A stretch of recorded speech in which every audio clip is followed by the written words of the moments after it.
No countdown anymore, so we're going live, playing in traffic. I'm not Lewis Lee. He's not Lewis Lee. Nope.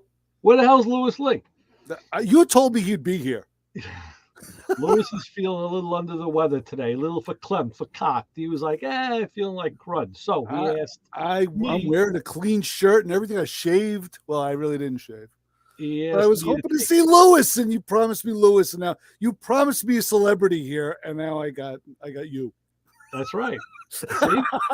You got what you wished for. So this is the Thursday night edition of the Sunday version of Motormouth Radio. This time I'm playing in traffic with your hosts, Ray Guarino and Chris Switzer. Wait. So you're in for Lewis. I need a scorecard. You're in for Lewis.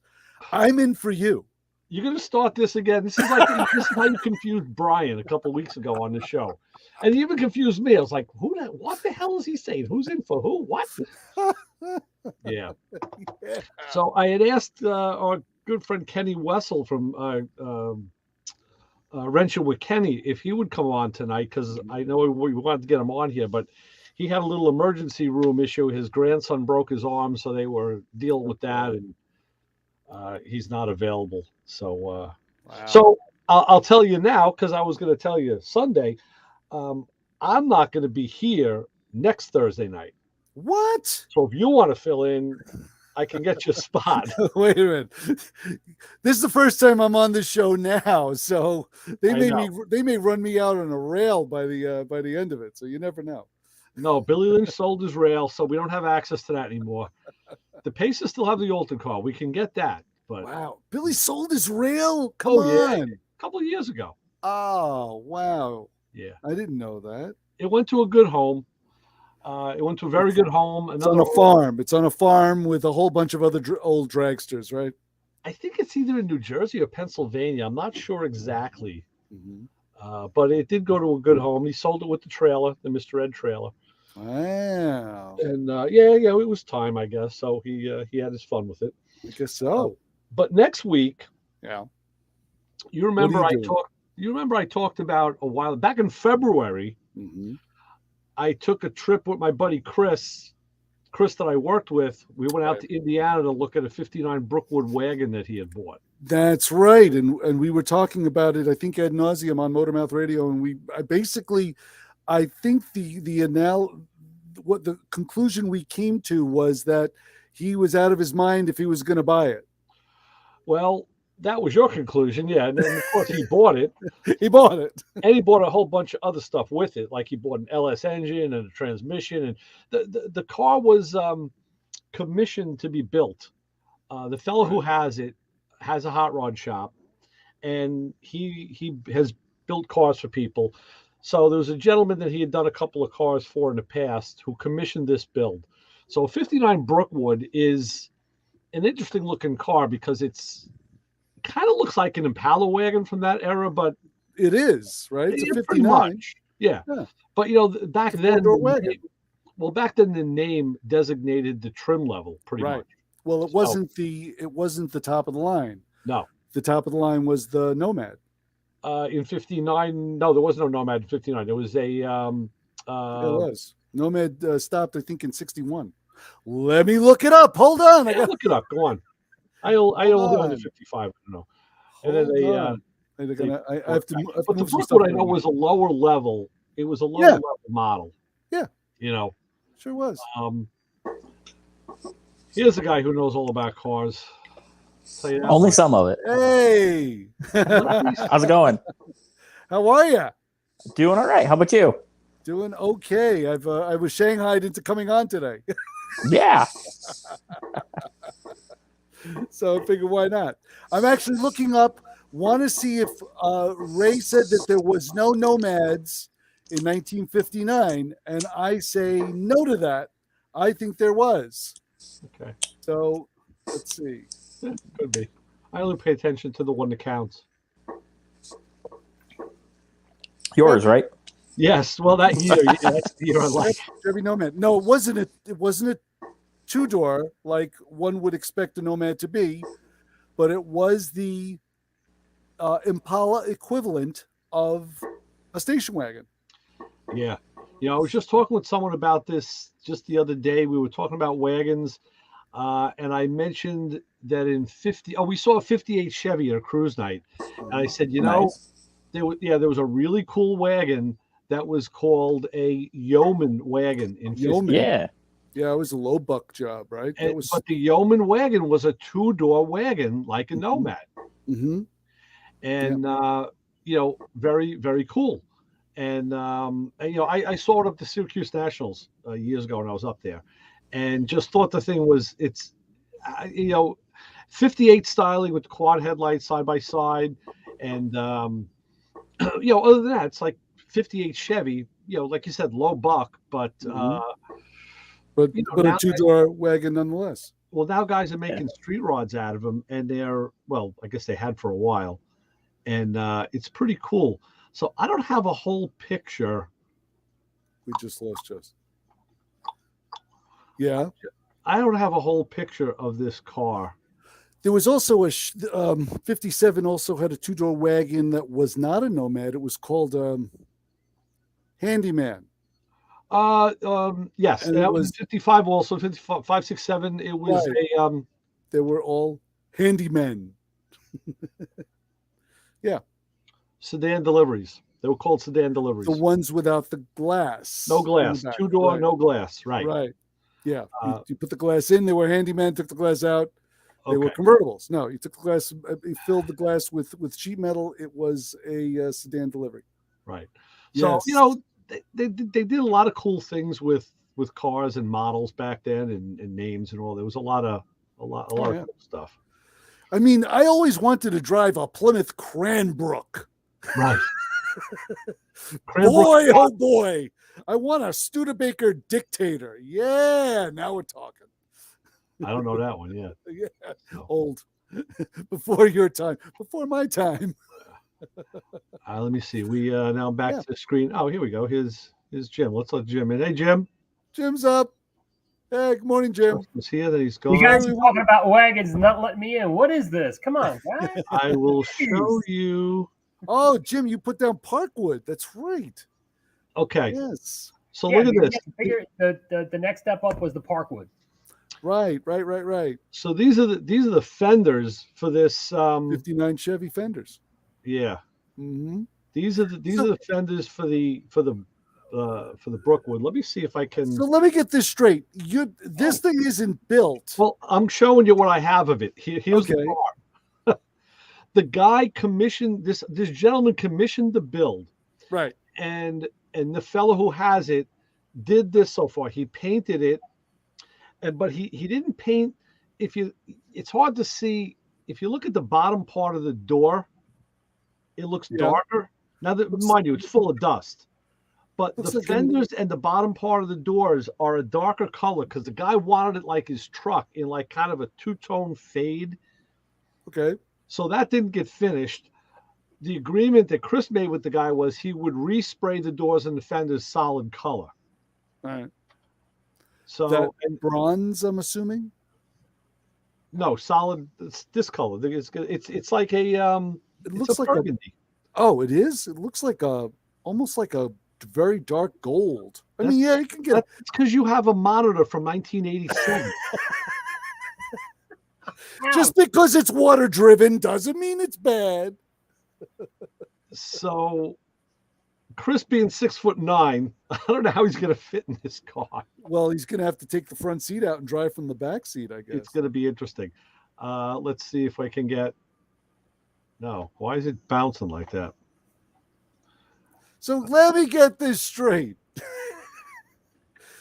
He's going to have this car is going to be built. It's commissioned to be built. Yeah. So he's going to pick it up intact, or is he picking it up in boxes? In boxes. Something cool. This is when we were flying over. We flew over Indianapolis Speedway. That's cool. That's So very that cool. was neat. But yeah, the car wasn't finished. The guy decided that he had too many things going on. Okay, this is the second chassis. There's two chassis for this car. Every car needs two chassis. Yeah, that's The great. one that's under the body now was I think it was the original one, just set up as a roller. This one, Chris, if you notice, has what I've always considered to be the only salvageable part of a C4 Corvette, and it's the front suspension. Okay. Was that? Oh, That is the front suspension from the cradle, the rack. Yeah, the it's certainly not control arms. That's not a 59 Chevy front suspension. That's No. for sure. So this is the way the guy commissioned the car built. Oh With yeah, the I can see C4 the front- wishbones. It Yeah, was go a ahead, I'm sorry. C4 front suspension. Yeah. The back of the car was going to have an independent rear end out of an 06 GTO. Right. And Now, is this just a pipe dream, or are these No. parts? I mean, this is how the car was being built. Here's the back of it. okay, So it looks, 59 Chevy-ish. right, yeah. Well, but I'm a little overwhelmed at what needs to be done to this thing. Oh, everything. As we're going through, this was the LS engine, the LS and the 4L80 that the guy had commissioned. Right. And now Chris bought that too. Okay. Uh, So basically, this guy in Indiana is getting his garage cleaned out. No. Look at what else was in his garage. I wanted this. Ooh, that's nice. This 5 car window. is gorgeous. Was that a 34? 34, I believe it's a 35? 4, yeah. 33, 34. Yeah, it's not 35. And this No, it's car was 33. all done. He did sell this car. That's pretty. That's pretty. But I as like you that. look around in this garage and shop, you'll see, these pictures look pretty clean Mm-hmm. until you start looking at like where his metal area is. Jeez, Louise, And what just- do you got there? I mean, this is like going to the UD. There's just parts. This is a hood for the wagon that wasn't painted. Okay. What is he putting a Trans Am shaker hood scoop on that No, thing? he What was is going it? to do the guy Oh, was going to do this. Look at this. An air filter with fake stacks. Oh, they that made it. completes the package. They made it. Again, he had an old Ford pickup truck sitting there in the shop. Wow. A Willys in the corner. Willie's. Look at that. General Holy- storage, just general parts storage. More like general store. What is it? It looks like he had all kinds of oils and He keeps coolants. his toolboxes just like you do. yes, no, not like mine. Mine, all the drawers would be open. Yeah, his are neater. Yeah, the drawers would be. Yeah, I'd be using them as steps. Yeah, bicycles. Nice. More of the toolbox debacle. Yeah. Good Lord. Yeah, that's This a lot of is the debris. guy's son. This is his thing, Retro Hot Rod Shop. Hmm. Let's- So Chris is getting this wagon. He's getting a rolling shell and boxes and a plan. well, right. Two chassis. 2 chassis, right? Just in case one falls off the trailer. I'm assuming. Yes. Mm. No, it's okay. So I'll pick up where I left off. The guy was Yeah, please. because I got diverted with the pictures. The guy was having the car built, and I guess it was Right. moving Then along. he came to his senses. He's an older guy. I Uh-huh. think the guy's in his 80s. Oh, there you go. And the last car that this guy built for him was a 50s Caddy Wow. that again was like a total resto mod, but it was like, show car ready resto mod. So the guy has some pretty cool cars. Yeah, sounds it. But as this was going on and progressing, I guess he felt that, time was of the essence. He didn't want to wait anymore. And he said, look, I want to get out of it. You want to buy it from me? Hmm. So the guy billed him said, yeah, okay, I'll take it from you. And he was going to finish it and sell it. Then he decided just to sell it. So he lists it, Chris sees it. The rest is history. The rest is history. So they made the agreement. They agreed on the price of the car. The guy's going to paint the bottom of the doors and the rest of the car, and then Chris bought the engine and blah blah blah. Now this guy starts having. He had some health issues before this. I think some heart issues. He suffered a few more heart issues, and now he was boy. down in Tennessee trying to set up his other house, and doctors telling him don't do anything. You got to stop whatever you're doing. So he comes back. Doctor told him that. How convenient. Yeah. He told him that more than once. Mm. So basically, at this point, it's down to Chris was like, okay, he wasn't in a major rush anyway because he's got the Lincoln that he's gonna do. But Chris is going to end up finishing this car, I'm assuming. That's the plan. Yeah. Yeah, he's going to end up going through the engineering process of putting this thing together. So he was going to go his own way with the mechanicals, and then he decided, no, I'll take the chassis with the C4 suspension. Sure. And he says to the guy, do you have the rear end? Do you have that GTO rear end? He goes, yeah, I got it. He goes, what do you want for it? Throw it in. Throw it in. And then, he bought the LS, throw it in, so he's kind of going with the original build plan. Okay. And he's going to use that chassis with the, that's already set up. Right. So that's what's going to happen. This is one of those things that I've always said to you that we have a limited, at this day and age, we have a limited lifespan. And do you really want to spend all that time putting something like that together when you're one person or one group of people? I mean, that's a job that's just a job. That's like it's never gonna end. It is, but people do it all the time. I just think that I would much rather be driving something than trying to scavenge parts for it. It just seems overwhelming. We've talked about this all the time on the radio show. It's always cheaper to buy something that's closer to being done, right? Yeah. It is. And not that this wasn't break the bank expensive, but it wasn't super cheap either. No, I believe it. He does have quite a lot of work ahead of him. And we're already talking about interior and stuff like that. What's he going to do? And listen, with the work I've done, it's a long road, and you have to have the determination to finish, because it's easy to throw in the towel and quit. Right. And I don't know. I don't know if Chris is I don't know where he's gonna be with it. I don't know if he's gonna, give up the ghost, or if he's gonna farm stuff out. But that remains to be seen. We'll find out. But if the car does get built and finished, which I think it will, it's going to be a hell of a cruiser. It's going to be awesome. Oh, I went to his, like I told you, I went to his birthday party on Saturday night, and he's telling me, he goes, I was bidding on another car, a 57 Caddy Eldorado. He was bidding on. I was like, what are you, nuts?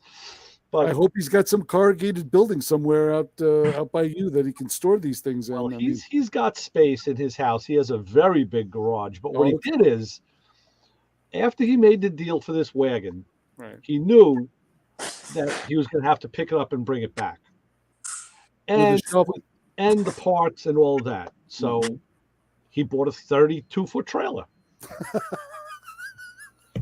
and now the plan is, I guess using air tools, we'll mute him. So I guess the plan is, I know that the plan is now that trailer, he's going to park it next to his garage with the shared door and kind of make it a shop, like half shop, half workspace. Okay. As an addendum to his already huge garage. So, he'll have more space. I can understand. It's so funny because I can understand if you had all the time in the world and unlimited amount of funds, then knock yourself out. But if you have any other lifetime plans, this thing is going to be overwhelming. To me, it is. Like I said, this is one of the things he wanted to do. Right. And now he now he's going to do it. Well, and now he retired from the college. Mm-hmm. So he's a retiree now, and he's got the time, he's got the place, he's got the money. So, and he's younger than all of us. That's important. Yeah, that's important. Because I don't think even at my age, and I know I'm much, much, much younger than you, Ray. I don't think I would want to. I don't think I'd want to take on another project. I don't think I would. I'll tell you what. What? To that point. Yeah. You're much, much, much younger than me, and I was just talking to one of the GTO gurus on Long Island here today, right, for about an hour and a half about stuff, and he says, "Yeah, you know what? I'm done. I don't want to do another project." And I said, "You know what? I'm ready for another one. I am. I got another one in me. I'm ready to go." So does that mean that the ashtray is going to get pushed into the garage now? You know, like I said, if I could get somebody to do the floors for me, Right. and it's really not that I can't do it. It's just that you need to set that car up, get it off the Justin. You can chime in. Anytime you're ready, you can correct. Yes, me. Justin, please. We need some a voice of reason. A voice of reason. Off the ground and square, and then you have to brace it, and then you have to cut out how. Now I'm talking toe board to tailgate out, so everything out. Now you have a floppy shell, and then you reverse the process and you weld everything in. So in that time, you really can't move that car. Nope. So sitting against the side of my house is not a good place to do that. No, and it also ruins the property value. I'm not kicking my car out of my garage to do it. So, like I said, if I could find someone to do the floors, then I'll go from there. I'll hit the ground running. Mm-hmm.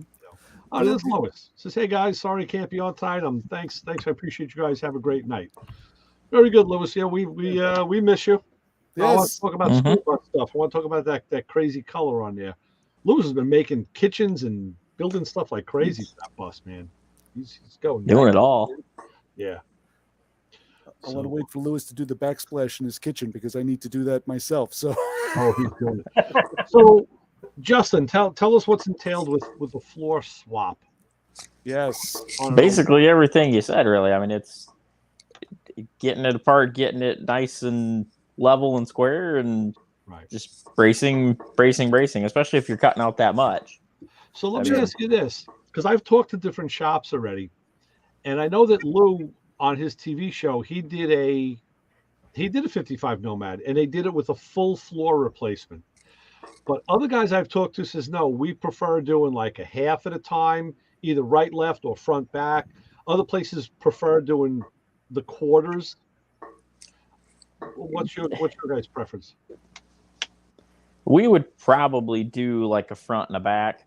We just did that 64 in Powell. It was the same way. And I mean, everything, like I said, from toe boards to trunk was replaced, but we did the front section, cut everything out, put all the newest stuff in, weld it, and then cut the back out. Yeah. Right. And you do that to keep it from, like Ray says, from flopping around, I'm assuming. I would keep it true.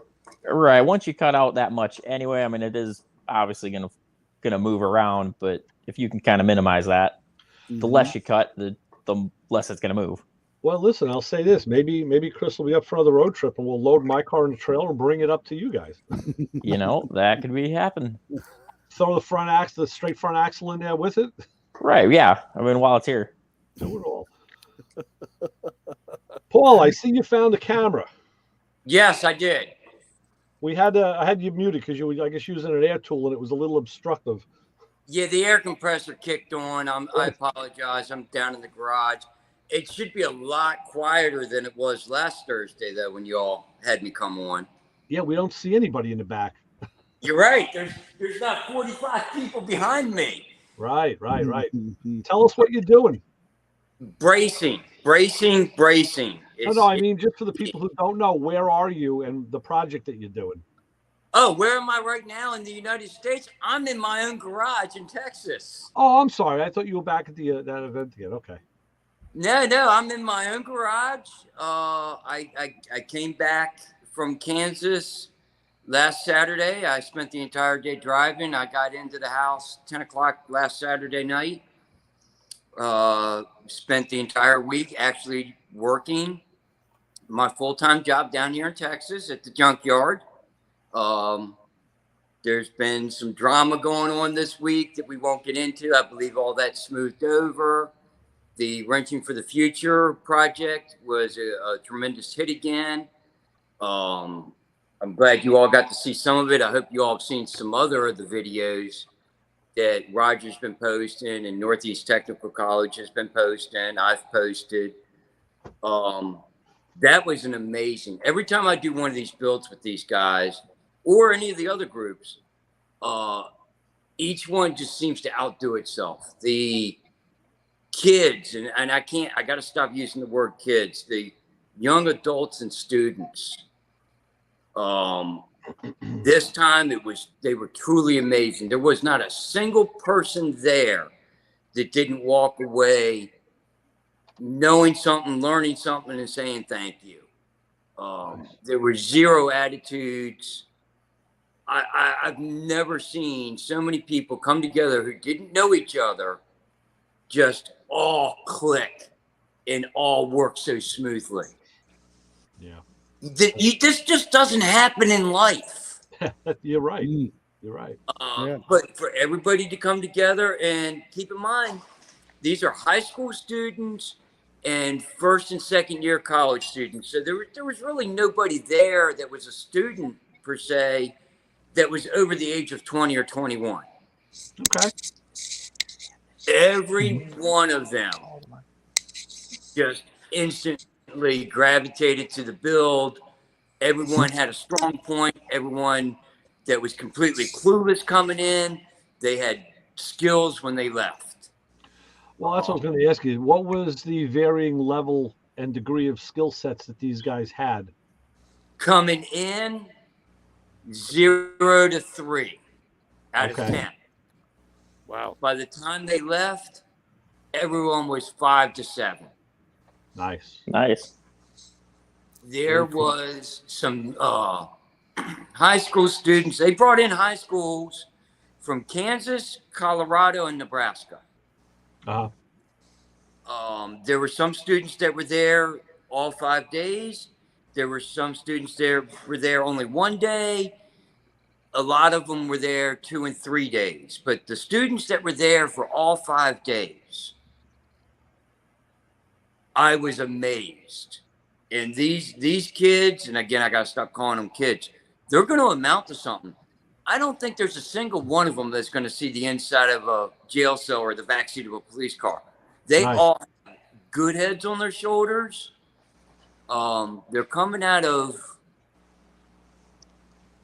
well-rounded moral communities. This was not the inner city.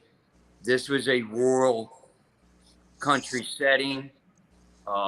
You had to go for miles to find anything. And the Napa Auto Parts sold rifles and ammunition. When you go into a Napa and buy what looks like an AK-47, you know you're in the right Napa. Ours doesn't carry that. I just have to check the part number. I've never seen that. This was in Kansas. Wow. It was incredible, but all the students walked away. Yeah, in the videos you can kind of tell if you're a true car guy and you watch the videos, you can kind of tell. They fudged some things to make their deadline. Sure. But we met the deadline. Monday morning we lined it all out. At 1 o'clock Mountain Time on Friday, we were doing a burnout. Nice.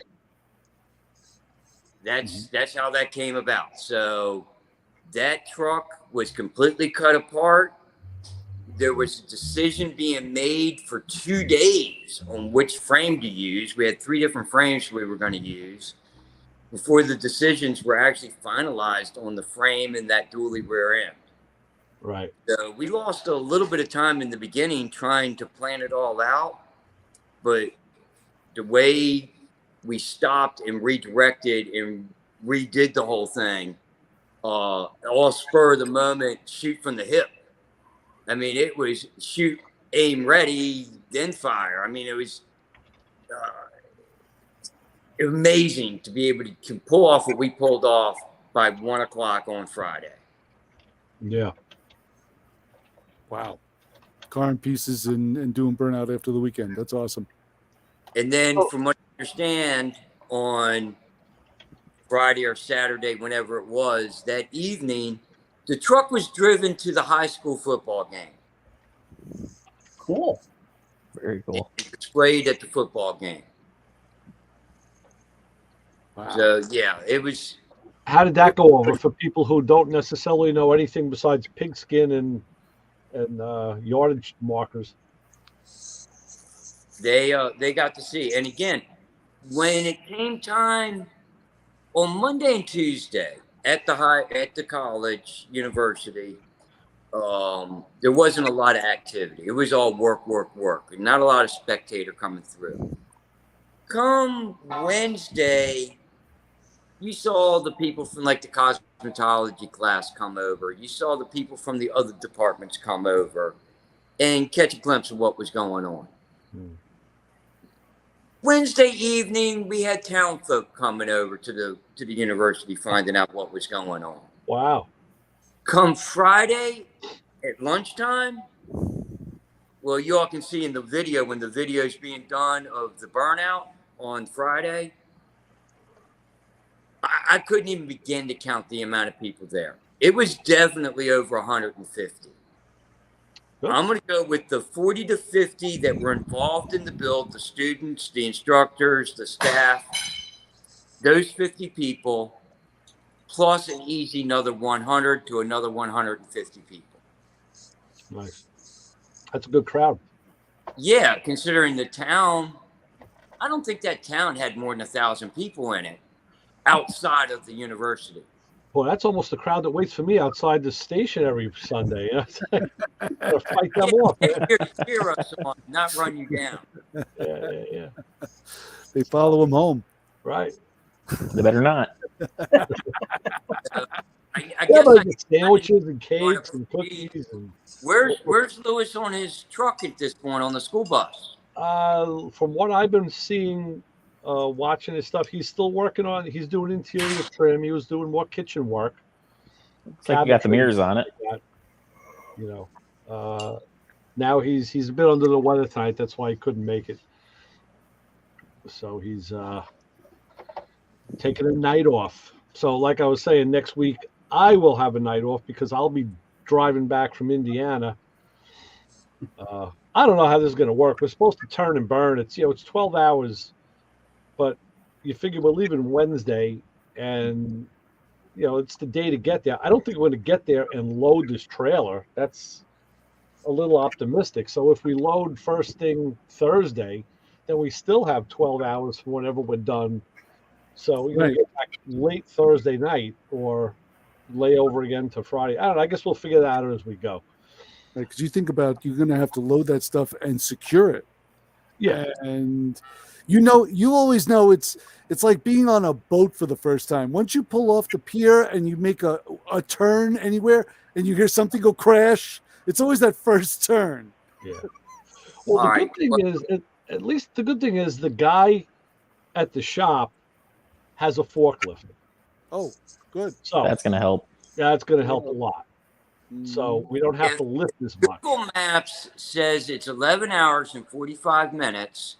Then it is 11 hours and 45 minutes at the posted speed limits. Right. If you're not taking into consideration a traffic jam, a flat tire, the fact that you have to get fuel and piss and eat and more fuel and another flat tire and another traffic jam and the road closure ahead because of a terrorist threat in the next town over.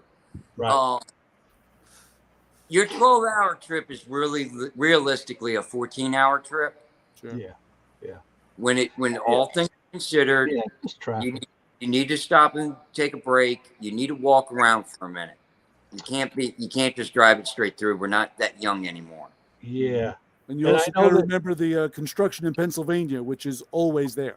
Well, and I tell you, we're literally, we're going to leave New York, clip Jersey, and just sit in Pennsylvania for a day. Mm-hmm. And then go right through the top of Ohio, right past Lewis and Tyler's place, right across the top of them, and then right into Indiana. It's like the same mileage from my house as it is when I go down to North Carolina. It's just going west instead of south. Mm-hmm. You're just going to go 70 instead of 95. No, we take 80. The northern 80 instead of 95. Yeah, right. 80. Mm-hmm. We'll just go 80 straight out. And like I said, barring any unforeseen problems, who knows? But it's I did wrangle a surprise guest passenger / really, really good driver to go with us. Mario Andretti. He sure have been proud. No, Mike Jerry Senior. Reed. Mike Senior. Wow. He's coming with us. You got the big guns? Holy Yeah. smokes. How'd you pull that off? I just have, I've done a bunch of road trips with Mike, and we Uh-huh. always had a great time. But he usually doesn't drive. It was Junior who did the driving. Right. So I asked him, he knew about the trips. I told him all about it in February, told him about the car, and he's been following along every step of the way. Mhm. And I saw him the other day. I saw him on Monday or Tuesday. And I said, hey, Mike, I talked to Chris. Next week, we're heading out to Indiana. Oh, really? When are you going? I told him. I said, listen, you want to come along? And he's like, huh?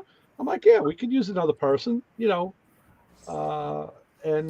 he said, I was surprisingly, he said, yeah, he'll do it. Because like me, he doesn't jump to do things like that. It's got to be right. But, he knows that every time we've gone out, we've had really good times. We get along. It's, when you get along with people, Yeah, it makes the trip a lot easier, that's for sure. the trip isn't a job. It's now you can actually have some fun and some laughs. Mm-hmm. So, Yeah. So we got Mike, we got the big gun with us. So that'll be Wow. that'd be cool. Maybe I'll get him to come on the show and talk about it afterwards. We'll see if he's still talking to me then. I was going to say, if he answers your phone call. Right. Me in too. The things that always crack me up about a trip like that is it is the journey. It's getting from point A to point B. And when you're on 80, it's always a joy because 80, I always call Interstate 80 one lane because you can't go in the slow lane on 80. You got to stay in the fast lane because if you're in the slow lane, all you hear, for as long as you're in that lane, all you hear is the dump, the dump, the dump, the dump, the dump, the dump, the dump, the dump. Like they didn't, like Pennsylvania only fixes one half of their roads. Yeah. The other half, it's like if you need a tooth removed and you're too cheap to go to the dentist, stay in the slow lane on 80. Yeah. And you'll be fine. All the teeth will be gone. Well, the good thing is we're going to be in an extended cab dually diesel pickup. Jeez. That should be pretty comfortable with a 30-something foot trailer behind us. So we'll have some buffer zone. Does it have some steer horns in the front of it too? And I don't know. Big chrome push bar on it. I don't think so. No. Wow. So it should be. Yeah. Only a slight detour south, and you can come down and see me. A slight detour, yeah. Slight. Yeah. Left turn, Clyde. Well, just a simple left. If he's slight, I'm like the next town over for you then. Yeah, right. Actually, yeah, Justin, you're in striking distance, I guess. I mean, anything is in striking distance, depending how hard you want to strike. Yeah, right. So Exactly. yeah, that's where I'll be next Thursday night, somewhere in Pennsylvania. Living the dream. Sure. Hopefully in a hotel room. Yeah. Two overnight stays. You should try calling in and give us an update. Yeah, service being what it is, I guess. Yeah, who knows what you could be going through the mountains, and who knows? Yeah. So you're taking 80 all the way. Are you getting on 40 or on 70 at all? I don't know. You see, I'm not the principal. It's not my trip. I was asked to go along with my buddy, so I'm following him. But you're headed to Indianapolis? Yes, just outside of Indianapolis, the town just outside of Indy. To the east of Indy or to the southwest north? I'm gonna say it was probably to the maybe just a little northwest. Let me see if I could find a I had his sign here. Let me see if I can see the name. No, he doesn't have his address. Just it's a 317 area code. I'm not sure what town it is. But all right. Just keep an eye out for the Google the name of the business. Maybe it'll pop up there. Yeah. Oh yeah, okay. I can tell you what it is here. What's the keep an eye out for the Love's truck stops or the what's the other one? There's Love's. There's the ones that have showers. Yeah, They're right. the best. The Retro Hot Rod Shop, Inc. And is it in Indianapolis or it's? I don't know what his address is. I know his address is. It's on SR 44. I guess that's, I don't know, Southern Road. I don't know something. What does SR stand for? No clue. State Road. State Oh, Road there you 44. go. Okay. There you Because go. see, I'm on CR, which is County Road. Right. Mm-hmm. Martinsville, Indiana. Does that sound good? Sure. Sounds good to me. I didn't notice any signage when I was there last time. I said we flew in, rented a car, drove out to the guy's house, which wasn't too far. Found a mall, had something to eat, got back to the airport, flew back. You know, we did it just like day trip. Wow. Do you remember seeing the Southwest stadium? of Indianapolis. Wait a minute. What was that about Indianapolis? He's southwest of Indianapolis. Southwest. Okay. Okay. Yeah. And at some point, you will be on 70. Actually, yeah, because 70 leads right into Indianapolis. Correct. Oh, okay. Where I was going with that is Brookville, Ohio is at the Indiana-Ohio line right there on 70. And there's a couple of really nice hotels that are very reasonably priced right there at the state line on the interstate. And I've used them a few different times on my back and forth trips to Tulsa and St. Louis. Okay. Good to know. Yeah, I'm sure we're not going to have a problem finding. I mean, I'm going to be with a guy who just threw himself a birthday party, a 70s disco party, had a Tony Manero white suit, custom tailor made. Wow. In the city, in New York City, not out here, not in Comac, in New York City, brought in a disco dance floor, the Saturday Night Fever lit dance floor. Oh, God. I mean, What you're describing to me sounds a lot like this guy's house on Long Island I went to it would be about 22 years ago now. yeah, that wasn't him. I delivered a Ferrari up to him, and it was his birthday party.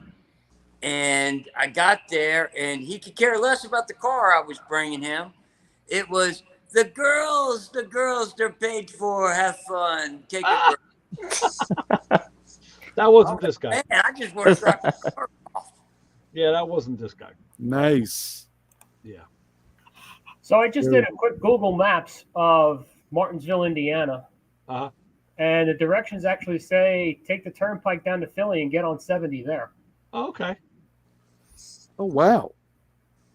It takes Well, like 70 I said, plus minutes. I won't be the principal driver, so I'll Right. be doing whatever they Not the want. navigator. I'll be, Martinsville, Indiana? Yep.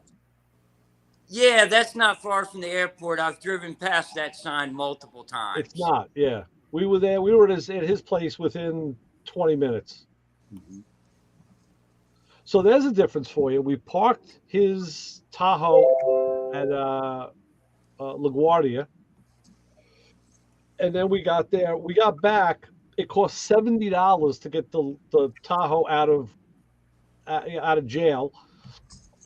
Meanwhile, I saw the sign for the parking rates in Indianapolis, and it was like $20 all day. So there's your difference in New York and Indianapolis. Wow. Who's that guy? Who's that guy? Now I'm really confused because now I don't know who's sitting in for who anymore. Because now Brian is sitting in for me. Ah, okay. See, Brian's sitting in for me. I'm sitting in for Ray. Wow. Ray is sitting in for Lewis. Lewis. And I'm just sitting. You're just sitting, huh? Yep. Wow. No, I had I had a freight order and I had a toolbox that came in, and I had to find a place to stick that toolbox someplace. I tell you, Brian, you're when you first kicked on, your expression was priceless. I was like, what? What's wait a minute? What? Is it Sunday? I mean, Might what's as well going show. on here? Well, I'll tell you, Brian, I was just explaining I'm not going to be here next Thursday Oh yeah, because we're going to be picking up that car in Indiana. yeah. But if we really get delayed a lot, you better I'll have Chris get in touch with you for Sunday. Yeah, well, like I said, I'm always there. I'm ready, man. I know, but I should be back by then. I don't think Kim is going to be ready because we drove her crazy. Kim sent me a text this morning. Ron, Brian, and I did the show. What? She sent me a text this morning. Says, "Hey Ray," she says, "Is that guy you use? Is that Tire Town in Rockville Center? Because my son got a flat and he needs somewhere to go. Can I said, yeah, that's the place. See Joe at Tire Town. She goes, can he use your name? I'm like, absolutely. Tell him to use my name. You're gonna see Joe or Jeff. Mm-hmm. She's like, oh great, thank you. I'm like, no problem. That's Joe guy. Yeah, Joe is to me still a celebrity. I don't care what anyone says. That man's a celebrity to me. Just to watch him wreck old Chryslers with Smokin' Joe on the side of it in every demo derby every week at Freeport Municipal Stadium. And they were Newports.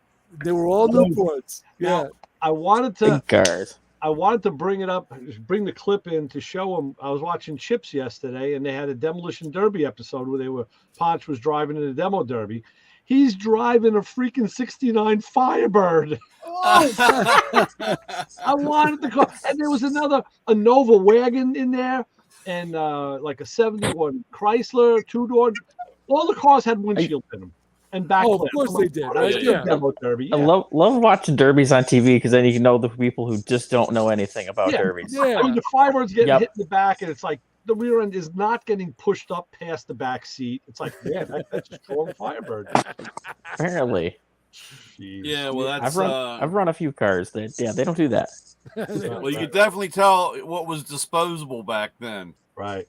Yeah. I mean, Oh, yeah. And the eyes, that was just a disposable car. That wasn't. Yeah, you don't do that now.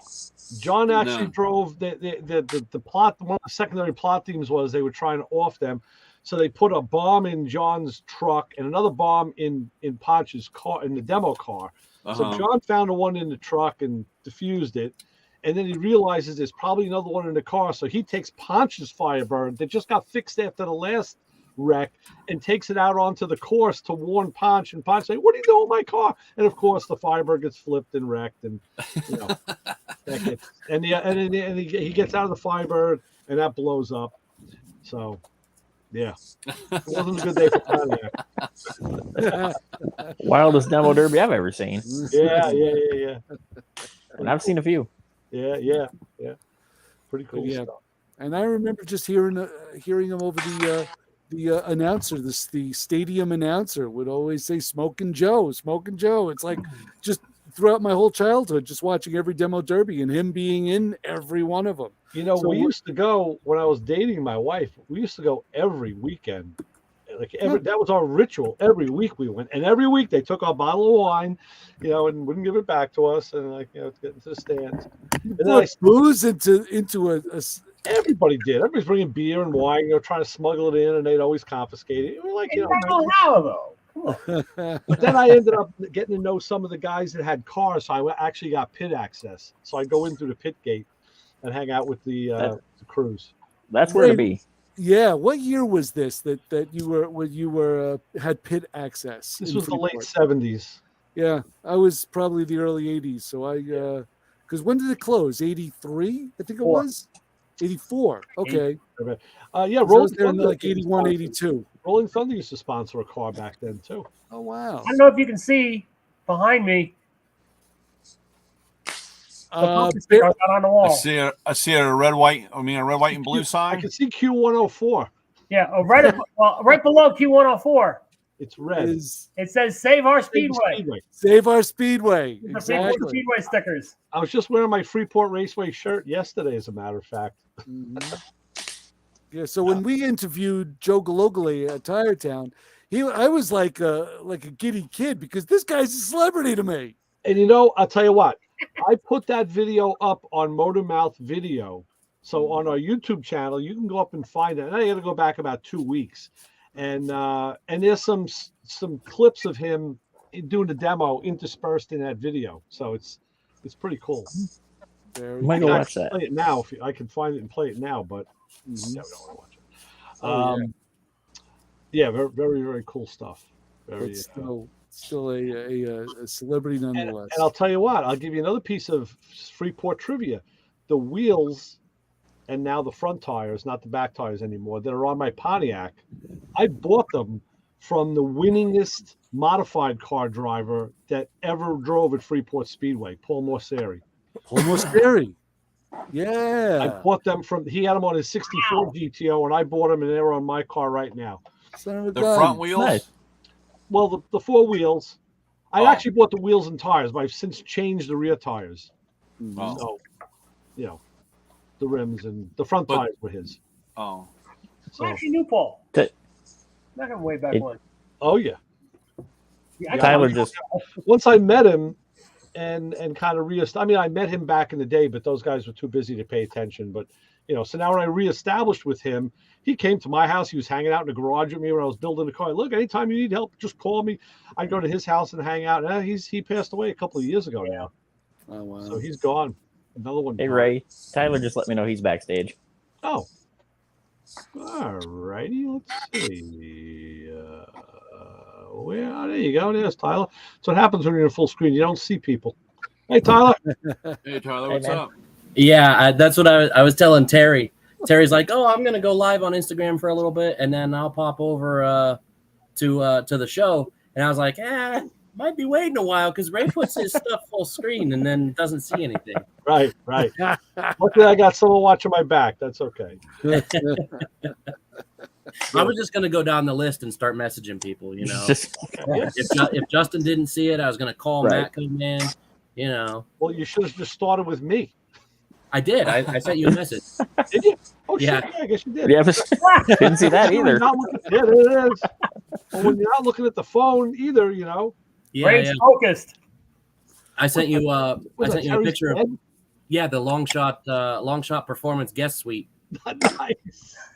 That's Terry's bed for the weekend. That's cool. Let's see. I think. Let me see if I can. I'm going to have to go through some ruminations here, but I can do this. What? I got to save this stuff to the phone. Then I'm going to email it back to myself, and I can show it on the computer. Oh yeah. So let me go through a few. What the video? No, Tyler just sent me two photos, but they're on the phone. Are you on the Playing in Traffic Facebook chat group? I'm not. I never was. No. So Terry is Mr. Automotive. Hold up. What's this Playing in Traffic Facebook group? That's only for elites. That's how do you get your link, Paul? How do you get your link? Because how do I get my Lewis link? normally puts it on the link. Through the Facebook page. The message page. Yeah, I have it on Messenger. So is that what you're referring to? Yeah. Oh, I got that. Yeah. So you're not left out. We won't leave you out. No, I'm right out. Yeah, I thought you posted on there before. Yeah, and that's where I was trying to throw over the videos from the build last week onto there as well. But I get that those videos are just going everywhere. Oh, and some posters. Here it is. Yeah, he is on there. The new stickers are in. I have not posted that yet, but I did post that the new posters were in. Yep.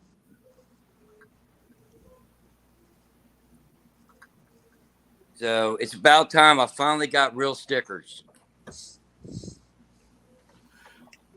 Oh, you posted the pictures, Tyler, right? Are Yeah, these, to the chat group. yeah. Oh, look at that. Look at that. Look That's at a that. double wide bed there, baby. Lewis isn't over there, is he? No, Lewis isn't feeling well. He's at home.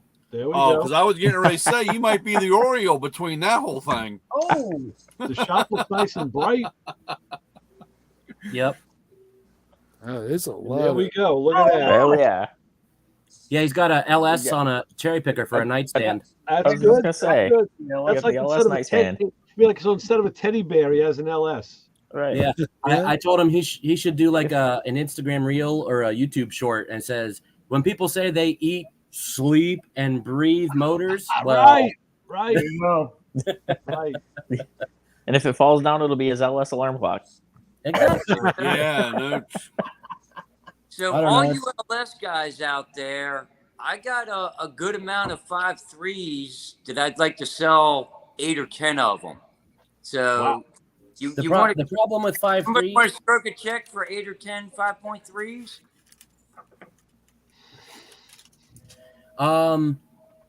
So are they complete? Like, well, with all the accessories and stuff? Complete with all the accessories. Truck intake, truck throttle body. Most are trucks, yes. Yeah. Unfortunately, the market for 5.3s is really kind of dropped out. Terry, they can't. There he is. Oh, There he is. Mr. Aeromotive there he Hey. What's going on? Hey. How y'all guys doing? What's up, Terry? Hey, Terry. How's How's everyone your doing? fuel system doing? Right over there. Looking You guys see the good. boxes that came, man. Yeah, looking good. Looking I good. appreciate. We got to hurry up and get them out of here because, like, I'm flooding up my man's shop. Yeah. So Next thing is going to be recliners and kitchen sets and dinettes and I was showing them your bed. Oh, that's my sleep. Yeah, Yeah, that's, a minute ago. Yeah, don't show my sleeping pod. Terry, listen, dude. Next time you got to bring in a drum set. You got to have a little practice kit. I got the truck out. You know, I could have brought him. Yeah. You should. We Yeah. ain't talking about bringing the drum set here. Yeah, I got a Well, that portable sounds good in one. the shop. Have a jam session. When Kevin Tetz comes down, that's when we'll do that. Yeah. Yep. He could bring his guitar. Ray, on your way back from Indiana, you should stop by the shop. If it's up to me, if I have anything to say about it, I certainly will. But You're gonna go by on the highway about a mile that way. I know I'm going to be right by you. I know. Yep. Yeah. and if nothing else, make it a fuel stop. Yeah. That's Fuel, what I do. stretch your legs, get a snack, That's stop an and see the shop. I'll give you a quick tour. It takes like 2 minutes. That's an idea. I'll keep that in mind for sure. Yeah, for sure. It's There really you not go. that- for me, it's only like maybe 5 hours, a little 4.5 hours. Yeah. It's really not that far. We'll be rolling. What's up, Keith? Exactly what you're rolling. Yeah. Go on, Tyler. How you doing? Oh, pretty good. Cool. Oh, speaking of what you're rolling, See, Chris, can you imagine if we had You this talk. availability on the radio show to do this? I'm speechless. When the day comes that I move and we're out of HPC, we may have to go to a format like this. Right. And just bring Hey, on. Paul, remember that's not legal in all 50 yet. this box is legal in all 50. I bought it at a truck stop. It's premium hemp cigarettes. Oh, It's kind of like a clove cigarette. that's what you call it these days, huh? Yeah, that's what this is called. Yeah. Instead of Blaze, it's called Blaz. Nice. Right. Blast. I couldn't believe it. I had to buy it just for the novelty box. They couldn't figure out the spacing to get the extra. Right. letter. In there, yeah. Oh, damn. Fractions always screw me up. Well, Blaze is probably copyrighted by somebody. Yeah. Blaze Nice. Star. Yeah. She was an old 60s or 70s stripper, like a burlesque queen, I think. Yeah, I think exotic dancers used to be named after really expensive stuff, diamond, that kind of thing, sapphire. Right, right. Now So now, welcome to the stage, gasoline. Yeah. Lemonade. Yeah. Big Mac. Yeah, exactly. I tell you something. Since I go food shopping, my wife and I every week, I've been really paying attention to prices. For the last 2-3 months through the summer, mayonnaise was like $6.50 a jar. Now this week, $3.99. Like, what happened? I just shared a post on Facebook not too long ago, and it was someone had taken a screenshot of their online Walmart purchase cart, the online shopping thing, from, I don't even think it was 2 years ago. I think it was just 1 year ago, 2022 to today. And they put the same exact items in their cart. It was like 20 different things, same brand, same everything.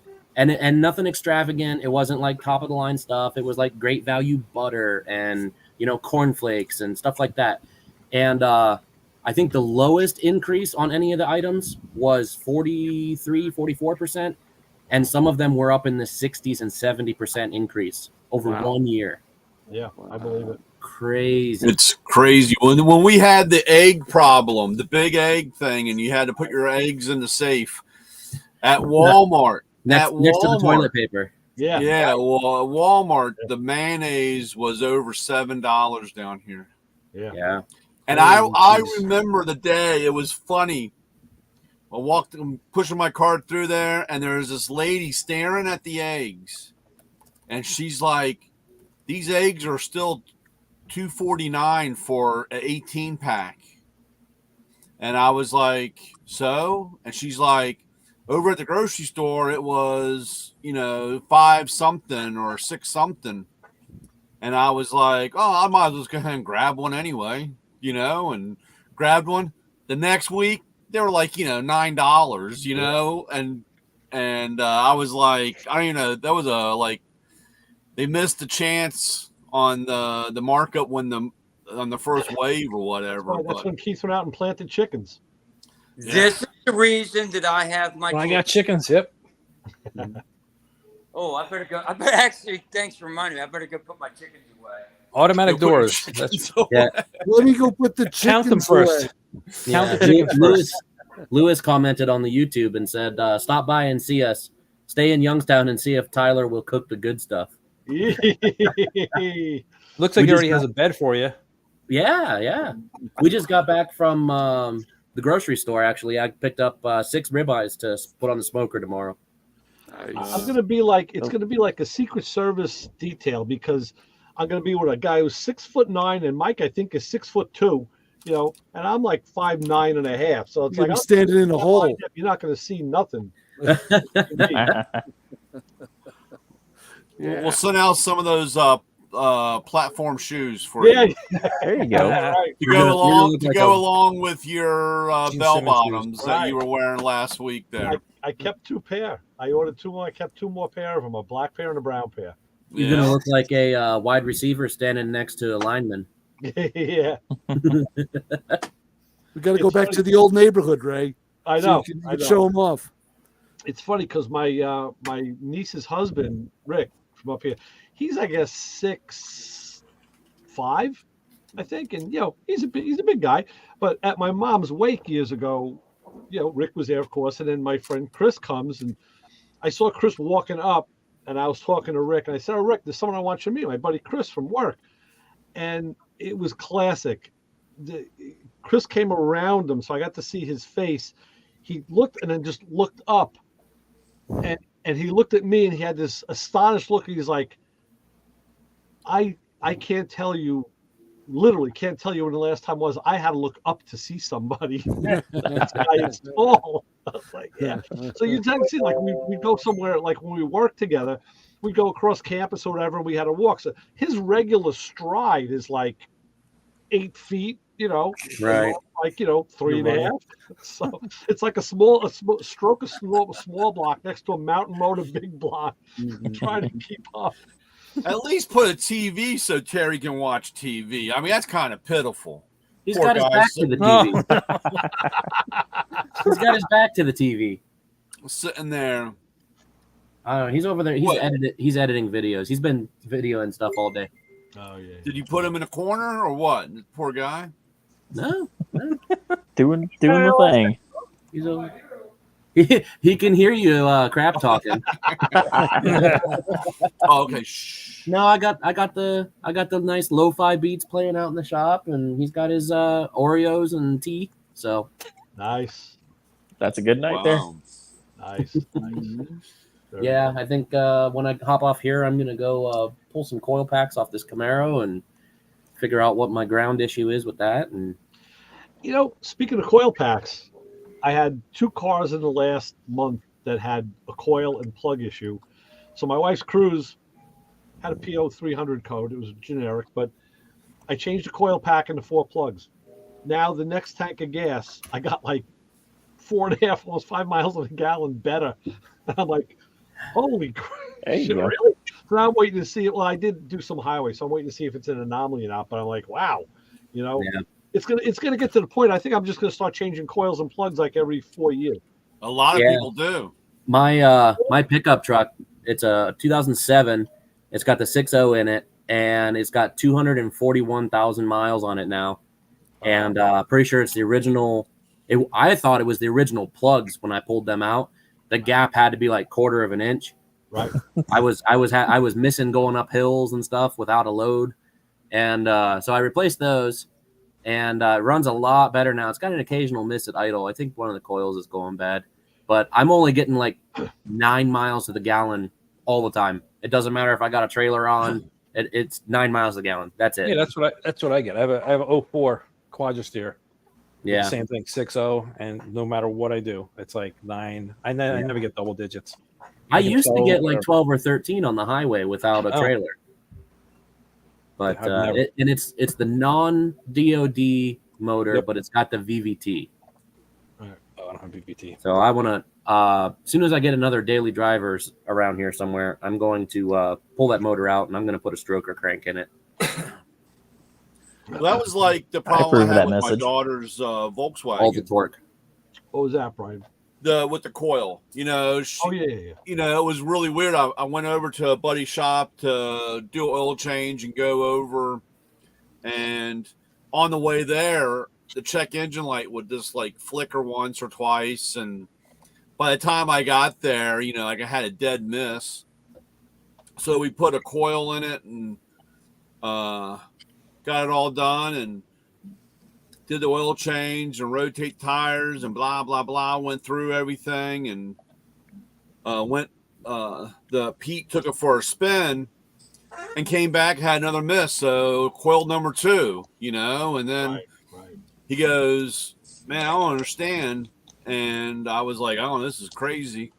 And then on the way home, coil number 3 went. So I said, all right, just order a whole set, you know, and took a couple days, you know, 2 days and put plugs and everything in. But I think they were the original. I had like 89, You almost know, 90,000. I remember Joe had did something. He did a diagnostic thing years ago. I think it was on a Ford, and it all came down to all the ignition problems that this guy was having that nobody could solve. Came down to the spark plugs. He used the wrong plugs in the motor. Oh wow. And the resistance balance was off, and it was eating coils like crazy. When I got my FJ, I decided, let me change the plugs. V6. I swear, one bank was the original plugs with 138,000 on them. Wow. Because, like I said, the gap was like 80,000. And the other side, which was a different brand of plug, the gap was much, it was around 45 where it's supposed to be. So you're trying to extract the plug and it makes that crack noise like. No, that's when you do a Ford. Yeah, that's a 5-4 Triton. Yeah, that's the Ford. No, the Toyota was cool. But the thing was, that truck would start right up. It drove. There was no hesitation, no drama, no missing, no codes. All I did was put 6 plugs in it and took off. And I swear to God, I felt like I put a turbo on it or like a supercharger on it, because literally touching the gas, it would take ooff. I'm like, wow. It's interesting when you come across a particular motor that likes certain brand of plugs, you know, like the 3800 supercharged motors that I kind of cut my teeth in. They love auto lights, and auto lights in most other vehicles I've never had any good luck with. But And I'm gonna say Autolite copper core plugs in those supercharged V6s. They love it's them. got to be the relationship between the resistivity of the plug and the electrical balance of the ignition system, where it's in symmetry. And it just now that's like it's working at close to optimum as it's going to get. I remember having the V6 in my 86 Riviera, and I thought it was really slick and exotic, and I put the Iridium plugs in it. And I think they lasted about 1,000 miles before they completely fouled out. And I went and put a set of Champions in it, and it went like gangbusters. It was great. Rob asked me about a standard plug. About a week or two ago. Rob asked me, he goes, "Hey, whatever happened to those guys? You ever going to have those guys back in? The guy that had that Riviera?" I'm like, "Bob and Ron." Man, I don't know what happened to those guys. They fell off the face of the earth. Chris had these two guys that would come in. It was before I was doing a show called Bob and Ron, and they would do what was his segment? It was A Moment with Bob. A Moment with Bob. It was just one of those things we did in the show. It was at the bottom of the hour because everything happened at the bottom of the hour, and we used to say, okay, Bob would always have these he would just come up with these crazy schemes and these things that would try and make you think. And one day I just said, okay, here comes Bob. He's going to do something, talk about, how car wax, how it dissolves on your paint or whatever have you. And I just said it. I just said, and now it's time for a moment with Bob. And we'd all would clap like, and it's stuck. And it was just the most bizarre thing. And he loved it. He loved it. And that's how a lot of those things start, like when Click and Clack had they started thanking their staff members with the weird names, that was off the cuff one day, and they just kept doing it. So now we have the honor group. Russian limousine driver, and pick up and drop off. Right, pick up and drop off. Right, pick up and drop off. We have the honor group of the hour, and we have to. We got to do something because we're falling behind. Now we're getting recycled ones. Yeah, I actually read the wrong one. Like, wait a minute, I heard this. Shit. I read the wrong one last week. Yeah, I've been doing that. How long have we been doing? That started back in the teens, like 2014, 2015. I started doing that, and then of course, I decided to leave. Right. You didn't carry it on. No. So it wasn't my bit. No, it wasn't your bit. But it was your bit. But that's what I loved. It's like you say, Tyler, it was things that just like morphed. Like we had, I love, there's a guy who calls us, his name is Howie. Howie calls us, and Howie is he's just the greatest guy in the world. But every once in a while, he'll call you and be totally off subject. We'll be talking about, whatever carburetors, and he'll be talking about his coffee maker. And we're like, Howie, can you stay on topic here? Right. And so finally he just called up, and I was like, he'd be like, hey, Chris, hey, Ray. And I just went, hey, it's the big man. And it just turned into, after a while, it just got louder and louder and louder. Off topic Howie, huh? Yeah, off topic Howie. And he would just call, we would just always, it was always a chuckle fest. Chris, your best line ever, sharp as a marble. Sharp as a marble. Well, yeah, because that's what he would do. We'd be talking about something, and he would like throw in something completely off topic, completely out of left field, and like, hey, Howie, sharp as a marble. Perfect. Nice. Tell everybody how he used to sign his emails, Chris. He signed his emails, the big man. I think after a while we were like, holy smokes. The big man. It's like, we're just goofing around here. He took it real serious. And you know what? More power to him. Yeah. Howie's a good guy, though. He is. He's he is. I've seen him a couple of cruises. Yeah, he's all right. One show, too. I went to that also. But there's truly the best two callers we have, Ray, are Tom from Massapequa and Bob from Rockville Center. Oh, yeah. And every time, you got to tell me if I'm wrong here. Every time Tom called, Bob would call us and drink, right? He'd always have a beer. Every time Tom called, Bob would go have a beer. Yeah. Been in radio for 30 years. Has never had callers like this before. Never had a cast of characters like this. I love them. They're all great. There's the big man. It's the big man. There he is. That's it. Captain Stunning. Steve Stunning. Steve Stunning. Steve Stunning. You know, he used to work on Green Acres, the TV show, before they had Ralph Mouth. Is he wearing a Judge shirt? Yeah. Yeah. And then no one really knows about his true background, so we Oh boy, keep that quiet. that's him dressed as a big banana. What is that? That's his wife. Which one is him? All right. This is him with his daughter, but look, he's wearing a Motormouth Radio Hey, t-shirt. that t-shirt looks familiar.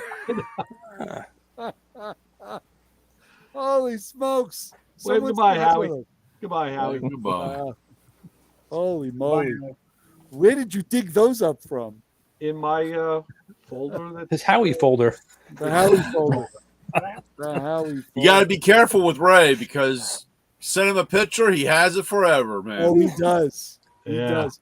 Yeah. Before technology, he had the world's most dangerous notebook, Yeah, well, and it was the truth. It used to crack me up because we'd be in the studio, we'd be on the air, and no computers, and somebody would say something, and Ray would just open up that notebook, and he had whatever kernel of knowledge was in that book, and he would recite it like we had some sort of like a huge staff of producers at our fingertips. Here we go. No, Here we go.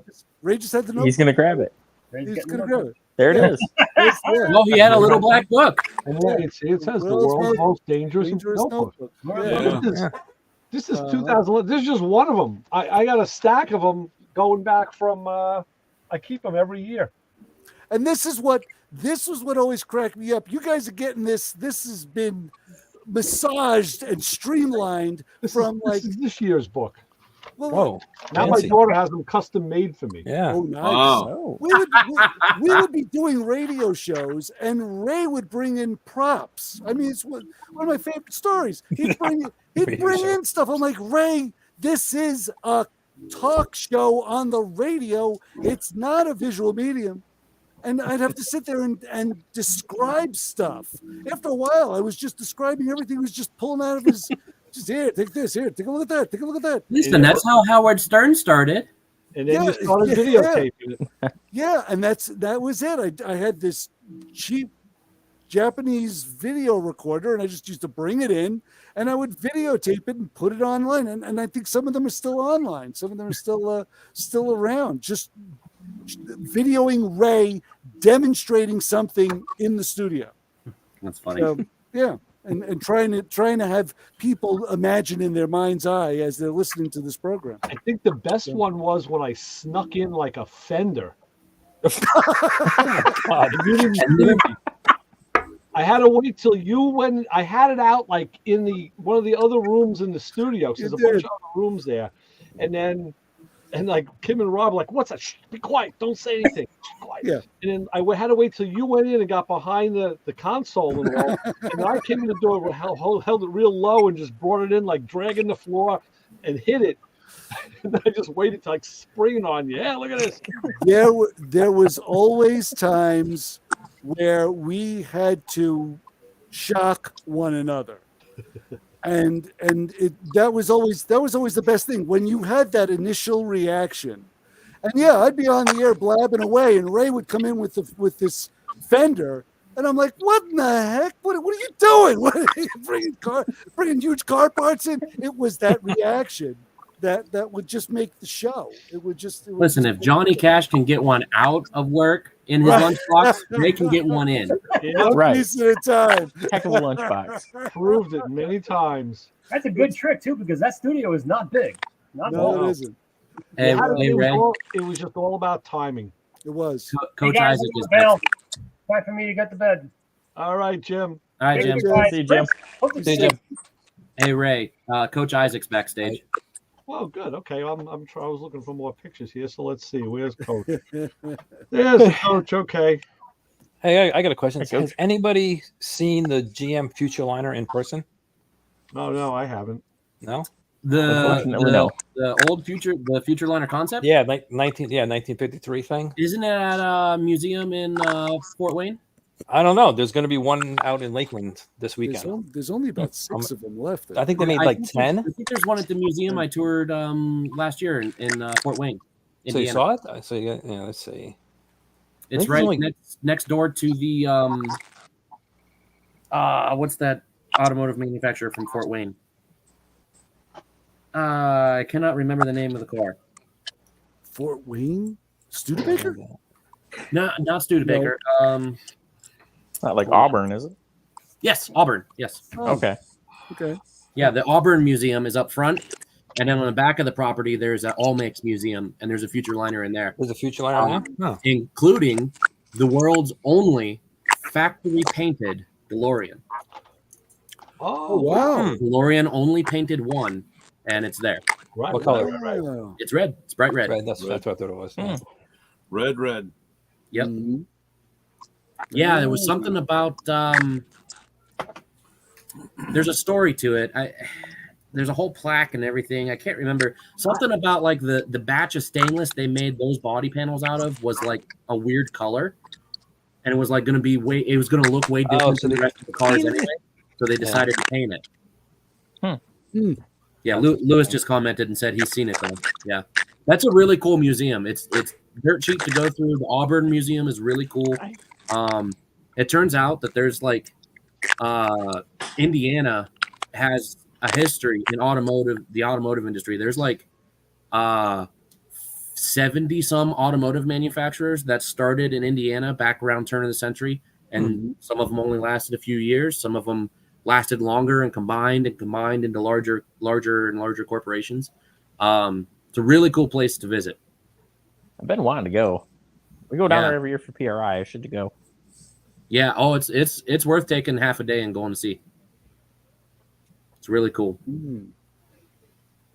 So anyway, yeah. So that thing's gonna be. I'm gonna make sure I go see it. All I care about is.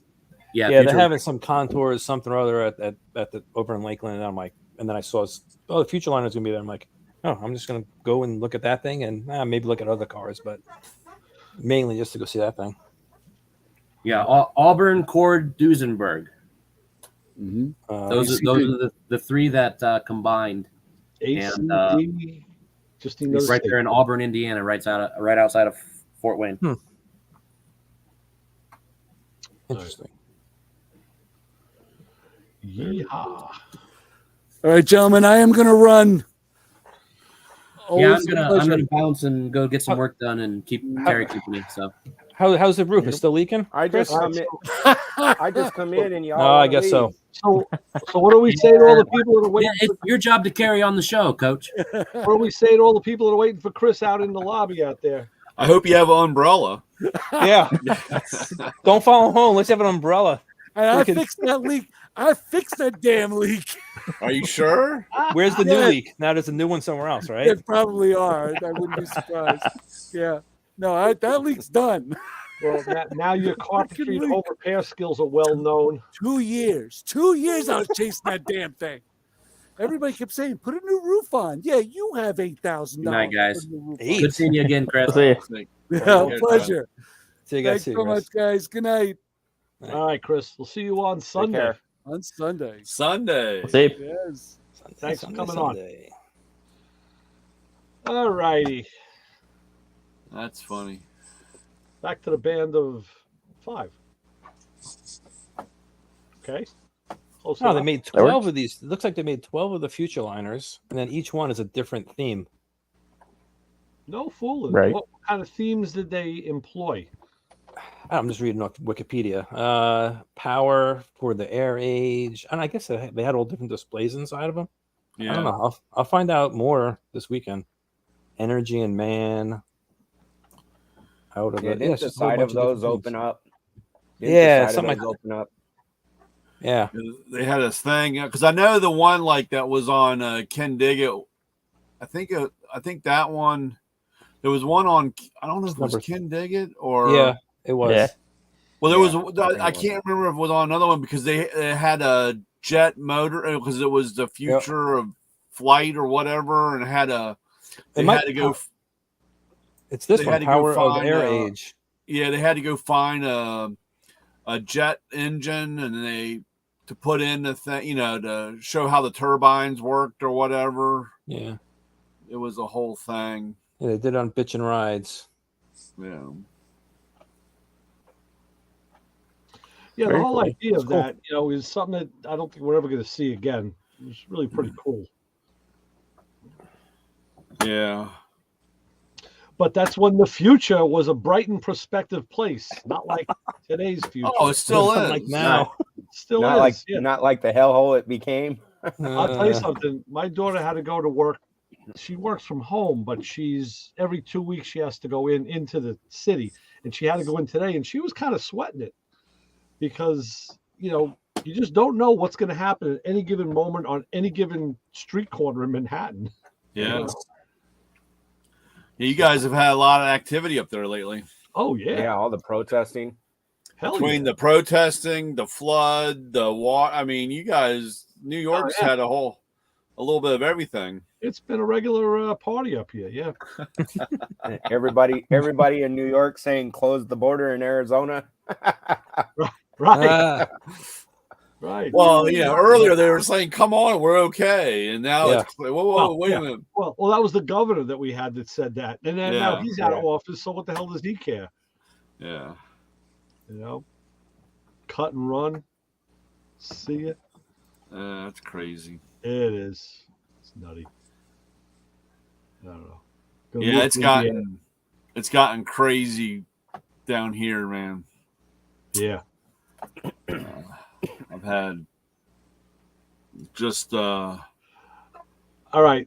So my buddy Rick, one of the guys that I'm in the Romeo Club with, he's a retired NYPD lieutenant. He's down in Tennessee, and he's was texting me all day with what he was doing. He just said he just experienced his first Buc-ee's. oh And he I says, haven't been there yet. in case you're not familiar, it's 7-Eleven the size of a Walmart on steroids. yeah. Fast food brisket. Wowee.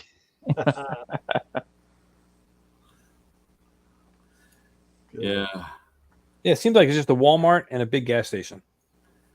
In I haven't been to one. In New Jersey, they got these places called Wawas. Yeah. Yeah, we Like, have Wawa. It's We the go same there all the thing. time. It's a big, and now they like the ones in Jersey. Because I would go on the way to Englishtown every year. They put in like a Subway sandwich counter, but it's the Wawa. So you go to the computer and you order your sandwich, whatever you want, and then the old ladies make it and then they give it to you fresh. I'm like, and that is one of the best heroes. Whatever you want to, if it's a hoagie, a grinder, or sub. Yeah, the food's good. Okay, very good, very Yeah. good.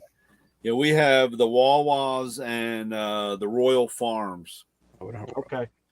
And that's the way. Actually, the 7-Elevens down here have been fighting them not to come in. Like in Montgomery County, we're getting our first Wawa that, it's like they've been fighting for like 15 years to get in, but 7-Eleven has the stranglehold on it down here. Because every corner there's 2 7-Elevens, Yeah. Oh yeah. And we used to have 7-Eleven, and we had Highs was the other one, and 7-Eleven put them out of business. And like I said, literally, I have a buddy that owns a 7-Eleven, and he's downtown, and within the block there's 4 other 7-Elevens. It's kind of funny. If you go out, I'm on a little short block, but you make a left and you go maybe 300 feet to the next street, which goes between 2 main streets. Mm-hmm. And on the corner, the one main street, a gas station was taken down. They put a 7-Eleven up. If you go all the way down to the other main street, they took a gas station out and put a 7-Eleven there too. I'm like, 2 7-Elevens within, and that main road is maybe, well, it's a secondary road, not a main road, but it's got to be, I guess the whole length of it, it's maybe half a mile. Yeah. I mean, you can see the end of it, Yeah, it's crazy. 7-Eleven on each end. That's a Long Island thing. That's where it all started. Yeah. Do y'all 7-Elevens have the deli in it? Where they'll make a sandwich for you? Yes, some do. Some of the bigger ones. They Yeah, do. the ones here don't. Yeah. Yeah, I don't think Yeah, ours do. The only thing they have is hot dogs. Is the only thing I see. Yeah, the rolling hot dogs and Yeah, that's all. I'll tell you, they used to make. I used to go down and get Days. nachos. They sell nachos and you pump your own cheese on it. They were pretty good. They still have that. They actually, the new thing here is tacos and sliders. Oh wow! We have tacos and sliders now. So we have all kinds of stuff at 7-Eleven is. Ours does the mini tacos. No, They're pretty decent. big size, brand new. Yeah, so we don't have that. You don't have that yet? Oh, nope. We got tacos everywhere down we here. We have pupusas, tacos, sliders. God, we have all kinds. I mean, there's all kinds of stuff in there. Yeah, I don't go to gas stations much anymore with my electric car. Oh yeah, listen to this guy. No reason to. Yeah, no Just reason. drive right by. Just drive by and wave. Hey. Yeah, with your extension cord dragging down the road. Gas prices. Yeah, the extension cord.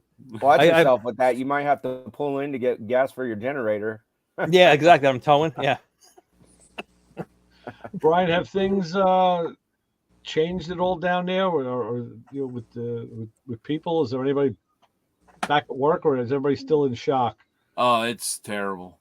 It's still bad, huh? Oh, is it shut down or is it not? I don't. No, it's not shut down. It's No, just okay. that. I mean, you know, like I said, it's I don't know why they're always worried because it shuts down. Well, because Or whatever. over 80% of our employed people here are government. Yeah, no, but then they get furlough, whatever the back pay is called. What is It called? doesn't. I know, but it's Yeah, a sad they still get song, paid. and they don't. They all are without. Everybody has Living the big paycheck to house paycheck? and driving a Volvo that they can't afford. Nobody budgets for the what if days of the Yeah. future. Yeah. How dare that should never happen because I work for the government. Yeah. I Yeah, mean, 'cause they get like free vacation. Basically, they get. Well, we shut down the government and for 2 weeks. I mean, after this everything was happens, they get middle. paid back. This is middle of the day. Let me see if I can make this. Here's middle of the day. 6-bay shop. Oh wow! And that's the middle of the day. And the Mustang all the way at the very end of the very end of the shop.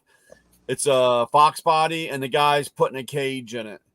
But that's what I walk into all my shops. I approve of that. But the good thing is you walk in, and as you walk in, there's guys lining both sides that have envelopes in their hands for you, right? Yeah, I don't think so. No. Hey, Brian, just take this money, please, because we don't want to fall behind on our payments and our due diligence. Yeah, it's Okay. like, is there any way I can make it up next week? And I said, this has been a month. I mean, I don't see it getting any better. That blows. Yeah. We had, I don't know if this will show. This was another guy's. This was down in Southern Maryland. It's about maybe an hour from me. Another distributor, but this was his Toyota dealership.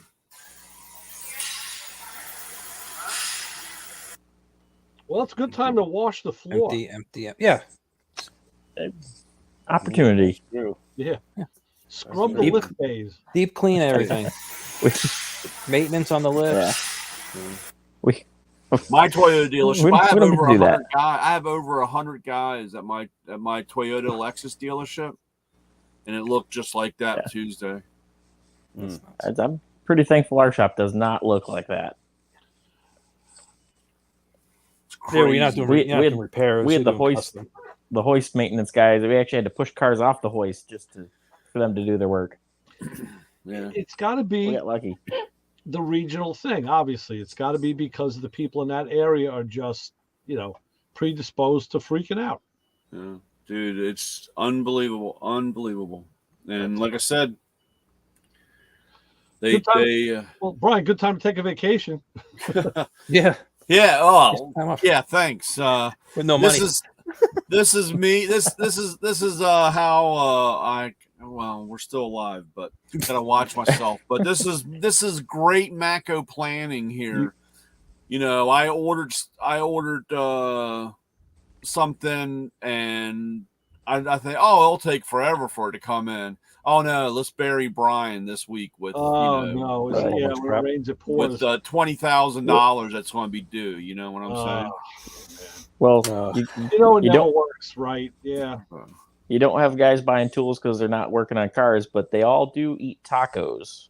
Yeah. Well. So secondary business. Yeah. the other side of the truck. The only problem with that, sir. The only problem with having food on the truck, and I've been there, and I keep very little of it, if none, because either A, I eat it before I sell it, or second of all, they want to put it on their credit. Right. So I still don't get paid. Yeah, but you make a percentage on it that way. And then they skip out. I had a guy that used to buy 3 bags of jerky every week when I got there, and it would go on his credit. I mean, he literally got to the point where I said, dude, you got to pay. I mean, you're buying 3 bags and you're up to, $85 and owing me, and you're paying me $5 and $10 a week. Never going to pay it back. I said, dude, I'm not going to be Cheech and Chong and follow you around with a baggie. I said, it's just not going to work out that way, dude. Yeah. To get my stuff back. We had that happen a couple times at work at the engine shop. We had a food truck that came by, and a couple guys like racked up a bill and then just disappeared. Yep.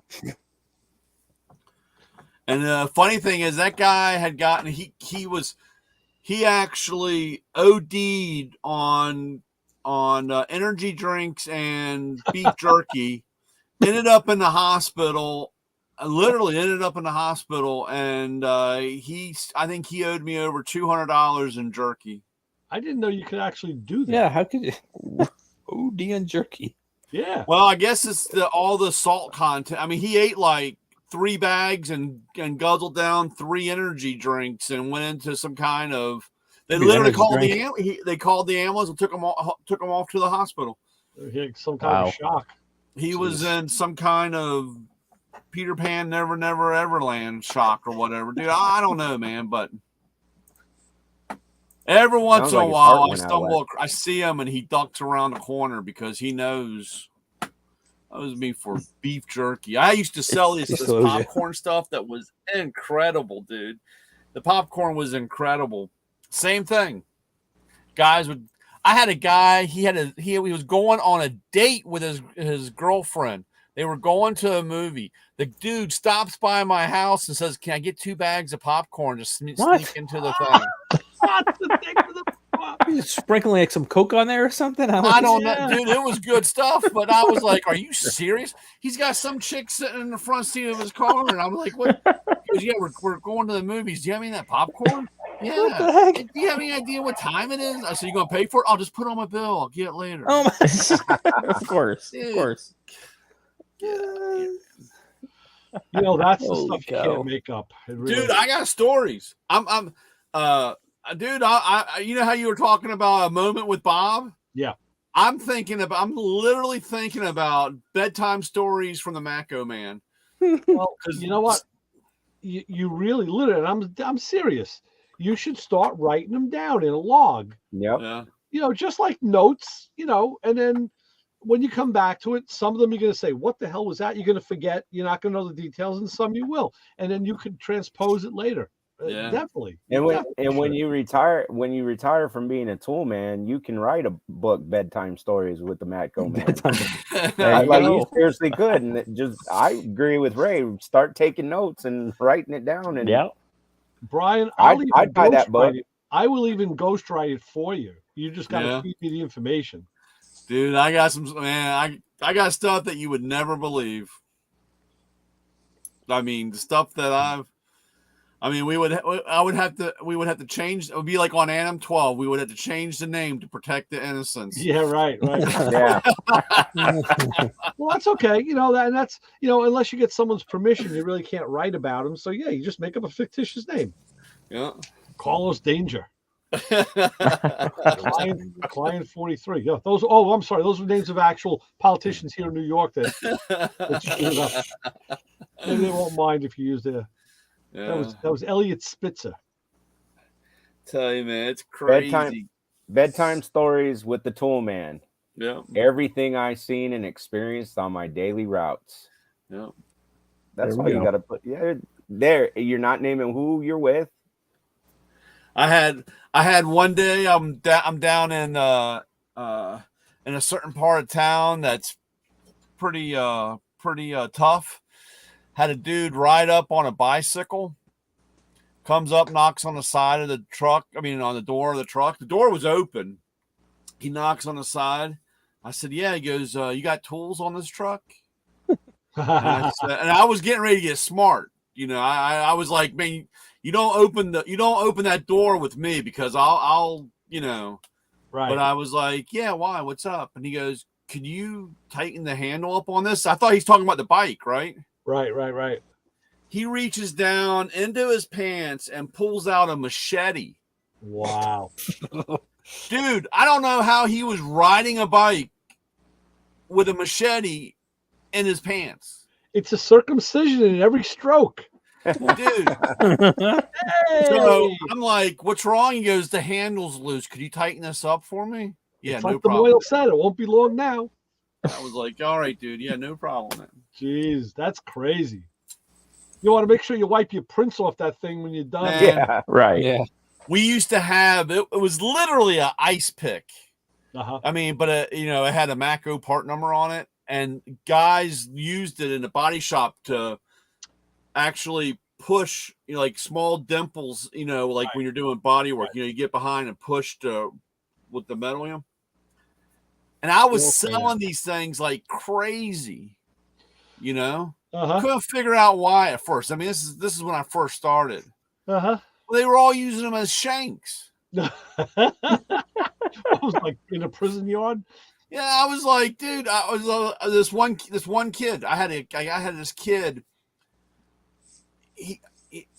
I saw him for probably 10 years. He was probably 8 or 9 years old. He had a Samsonite luggage bag that he walked around on the street, and he'd knock and say, "You want like doing body work on cars and parking lots?" And I said, "Hey, dude, this is like," he said, "Do you have any of those ice pick things?" And I'm like, "Dude, what do you lose them or something?" He goes, "No, I sell them." I was like, "What do you sell?" He goes, "They're shanks." And I'm like, "Oh, dude, I don't want to know any more about that." No. Just sold my last one. Sorry. Crazy. I mean, pretty interesting, dude. Yeah. No, it is. Never a dull moment for sure. Never a dull moment. Thinking, and the rest of us just went to work and did our 9 to 5s, and Well, there was last year, if you remember, this last summer, right at the end of the school year when we had that hard lockdown. I think I told you guys about. yeah. We got in and secured the kids, and first thing out of my mouth is, "Who's got a bat?" And Yeah. I went and posted up on that door, and anybody coming through that door was going to get it. And there was another, how can I say it while we're live? There was another person there that was in with us that was not of the student persuasion, and he was up against the wall looking as scared as could be, and I'm over there looking like I'm Babe Ruth getting ready to go swinging for the fences. Yeah. We had a vice principal was in there with us, and after all that, he looked at me and he goes, "I got to head out and check." And he goes, "Keep the radio," and he goes, "Lock the door behind me." But he looked at me and was like, "Well, I know you're gonna do something if somebody comes through that door." Yeah. The other person, not so much. Right. Right. Yeah. Tell you. Crazy stuff. Oh man. We actually, speaking of that, I guess now this is, gosh, I want to say 2017, give or take. We actually had a track coach leave us. They called the office and called the police. A transient got on campus with a golf club and was swinging it around and acting wild. They take off. We're at baseball practice, and we're right next to them, but we're locked in on what we're doing. We didn't notice there was a commotion. We did see them heading in, and we were like, they must be overheated. Maybe they're cutting practice early or they're going indoors because they're overheated. I'm like, that don't make no sense. Whatever. And it wasn't until the police officer came up and he said, you guys called, you needed help, somebody was on, and we were like, we don't know anything about it. When we found out what happened, we were like, thanks a lot for telling us. Yeah. You know, I mean, yeah, we got baseballs and bats, but let us know so we can get the children to safety. Yeah, yeah. I have no problem pegging somebody in the head with a baseball, but let's not put us in that situation, please. Right. No. You'll go Randy Johnson on him if you have to. Randy Johnson. There you go. Randy Johnson. All of it. You got on the wrong schoolyard. You just became a pigeon. Look at my pitch. Catfish Hunter. Catfish Hunter. Oh, God. Man.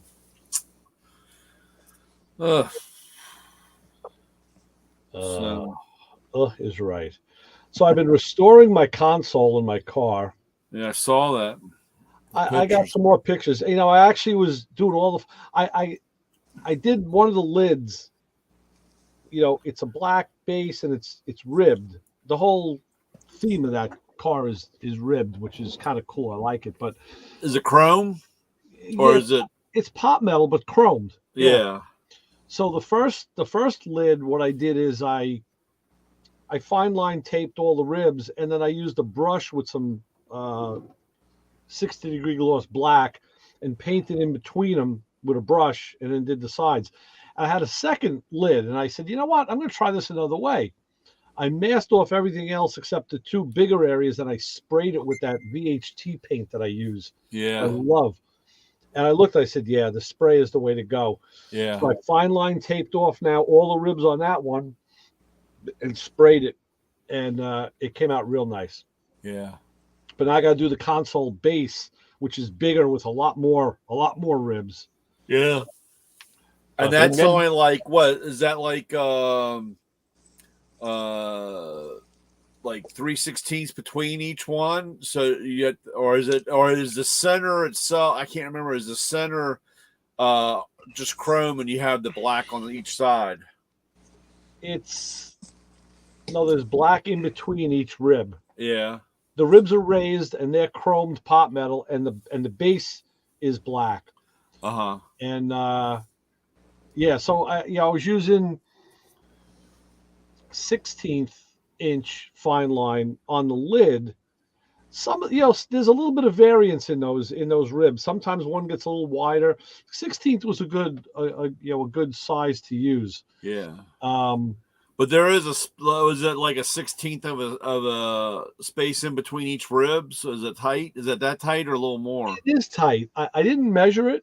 It probably is about a 16th, or maybe just a touch bigger, but right around a 16th. Because that your console, I had actually, it's funny, I had the door to mine from the Mustang is very similar to that, because it had the two blacks on the side, and then it had yes, Mustangs do have a similar type, and it was very similar, but the whole center was that chrome pot metal. It's the chrome center.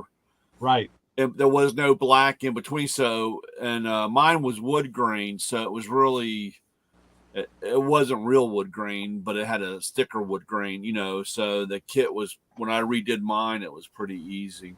Right. Oh yeah. Yeah, no, mine is, it's a factory paint. And yeah. The non-wood grain ones were black painted. Oh, actually, see, this is the ashtray of the console. See, and it had the edge here. Yeah, and then it had like a flat black. I will show you. I had the door here.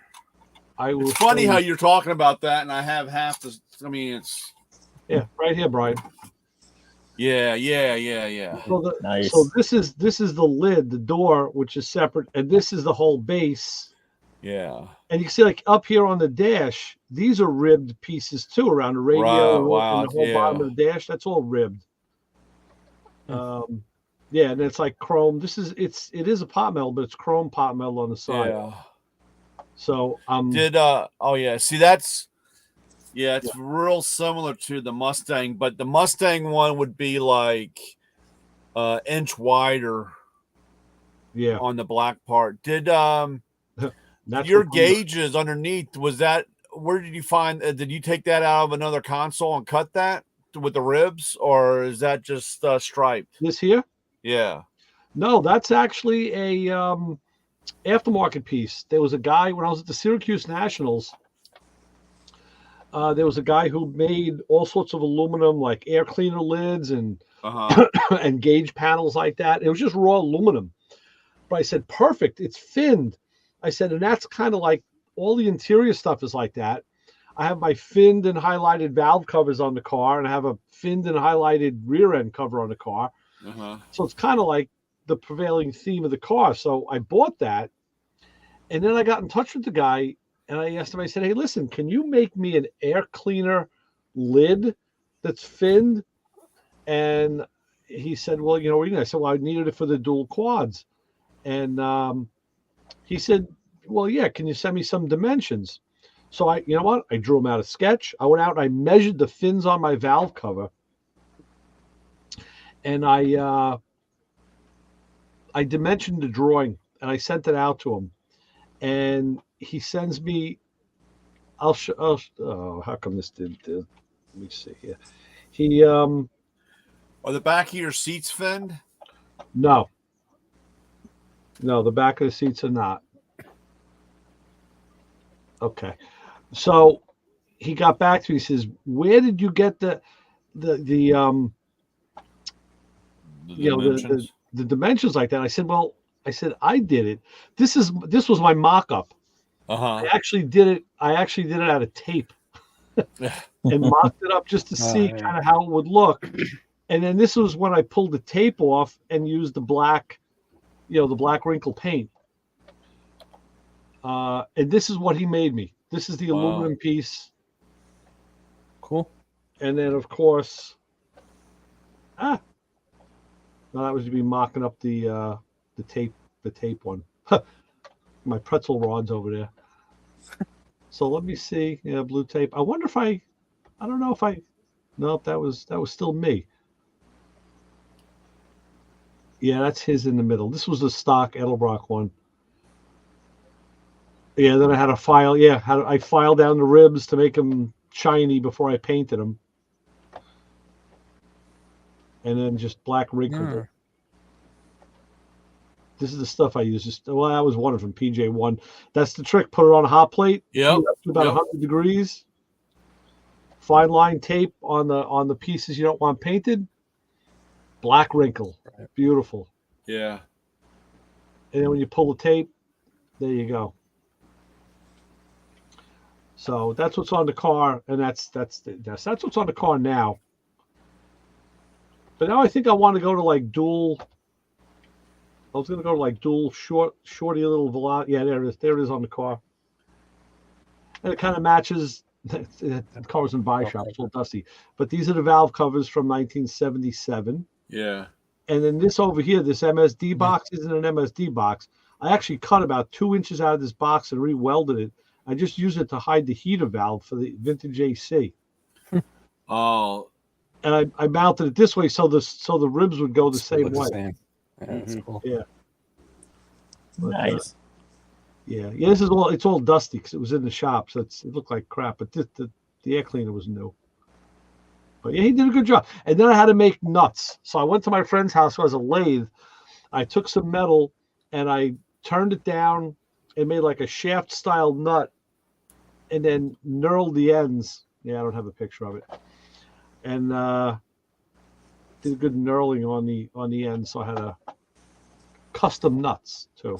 So, but that's the thing. That's the fun stuff. That's the fun part of building a car is making the stuff you can't buy. Yeah. Oh yeah. You know. So how did he make that? Did he mill it, or what? How did he do that? He did. He milled it. Yeah. Okay. In fact, I just showed one of the guys at the cruise night. They were asking me about it, so I took it off. And underneath, you can still see all the raw mill tracks. But he used he used the dimensions, and he'd said to me, he goes, you don't understand. He goes, not only don't I get correct dimensions from people, when I ask people for it, they don't even know how to read a ruler. Yeah. He goes, so to try and get someone to use a veneer or a micrometer, he goes, like, forget about it. He goes, that's why I usually tell them, send me a sample and I'll replicate it. We'll do it. Did you put a shoulder for your did you put a shoulder in there for the element? Yep. Yeah. Okay. Yep. Thought of everything.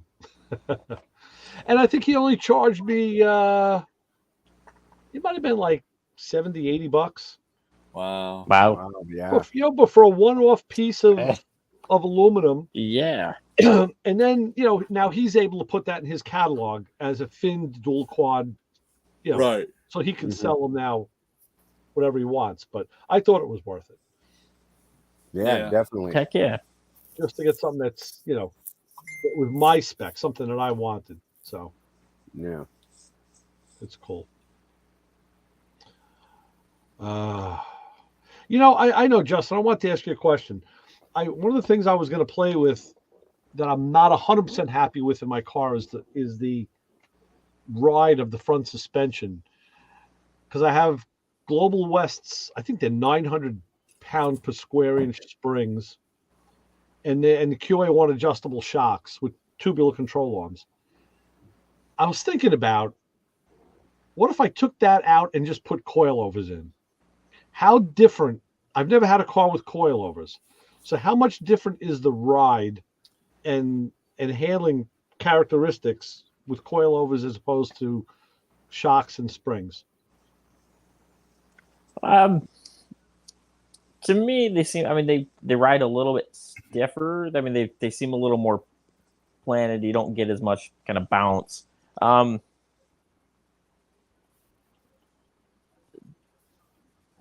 Personally, I've kind of liked it.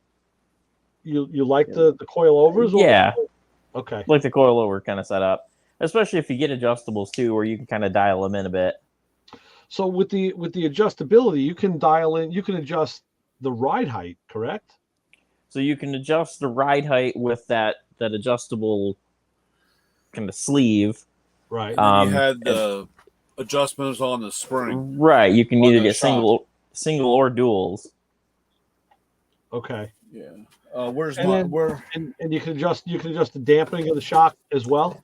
Yeah. Yep. That's what your kind of little dial deals are. Which manufacturers do you recommend? We typically go with QA1s.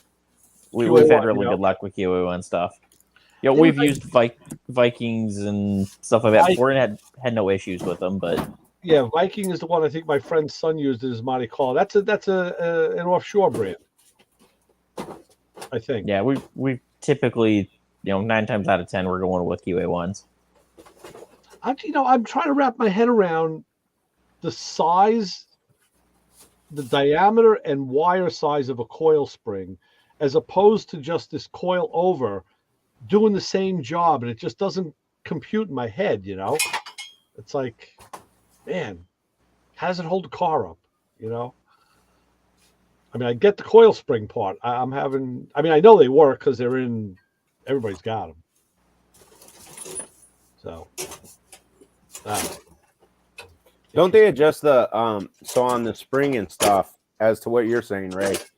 When they build the spring, don't they, with the heat treatment that they do as they build it, doesn't that change the spring capability? Well, yeah, the springs are rated in pounds per square inch, mm-hmm. and it's usually a linear, unless you have a. I use these in my Monte Carlo. It was a dual rate spring, where like 80% of the travel was a softer rate, and the last quarter was like much harder. Yeah, I think the iBox are like that. It was a progressive. Progressive. But these are just straight, straight rate. and they're stiff. I mean, you push on the car, it doesn't move. It literally doesn't move. The problem is, like with the low profile tire, that can be kind of jarring at times. And that's what we found has been nice with the ones where you can adjust your dampening too, is you can really dial in, especially if you've got a setup to where you're not too close on your clearances for, tire rub or like headers or stuff like that, ground clearance. You can kind of soften things up and it'll dramatically change. Well, I've got a dual rate on the shocks now. I have rebound and dampening, or compression and dampening adjusters. The problem is, on an A body, you got to drop the shock out of the spring to get to the adjusters. So you got to take the nuts off the top, you got to take the bolts out of the bottom, drop it down, turn it 1/8 of a turn, put it back in, and draw. Oh, it's like pain in the ass. Right. At least the rears are exposed. It's right there.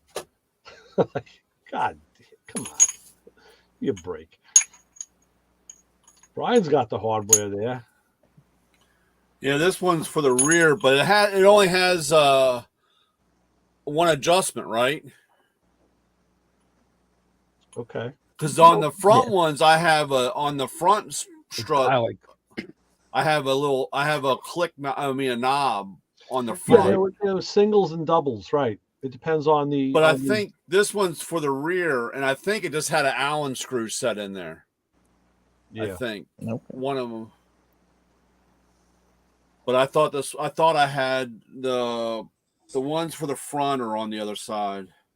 Is that off your Mustang? Yeah, this is chassis engineering. Okay. And like I said, I think these. Remember, I had asked John because I don't know what the spring rate is. Right.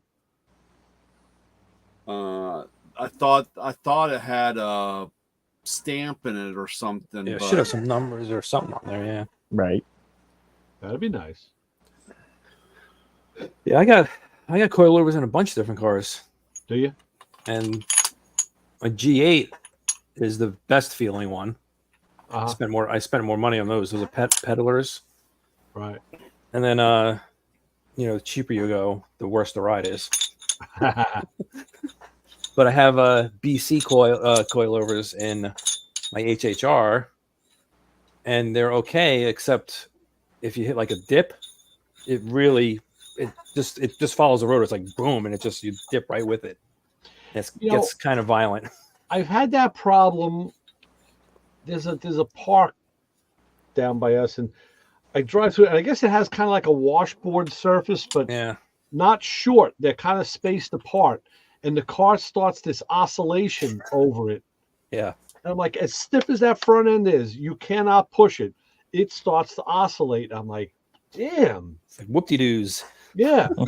It's like, Well, doesn't that happen like when you get the geometry out of your steering? I mean, you get what's that called? The death stare? Bump steer. Bump steer. No, I'm fine in every other regard. But like if you drive through that same area in a stock car with a gushy suspension, it just kind of floats And you don't notice, yeah. So it's only because of the compliance of the springs. So I mean, I know that. Listen, I know that to get something, you have to give something up. You don't, there's never going to be. It's never going to be perfect across the board. And I mean, on nice roads and cruising on, the car is fine. It's only in certain conditions. Yep.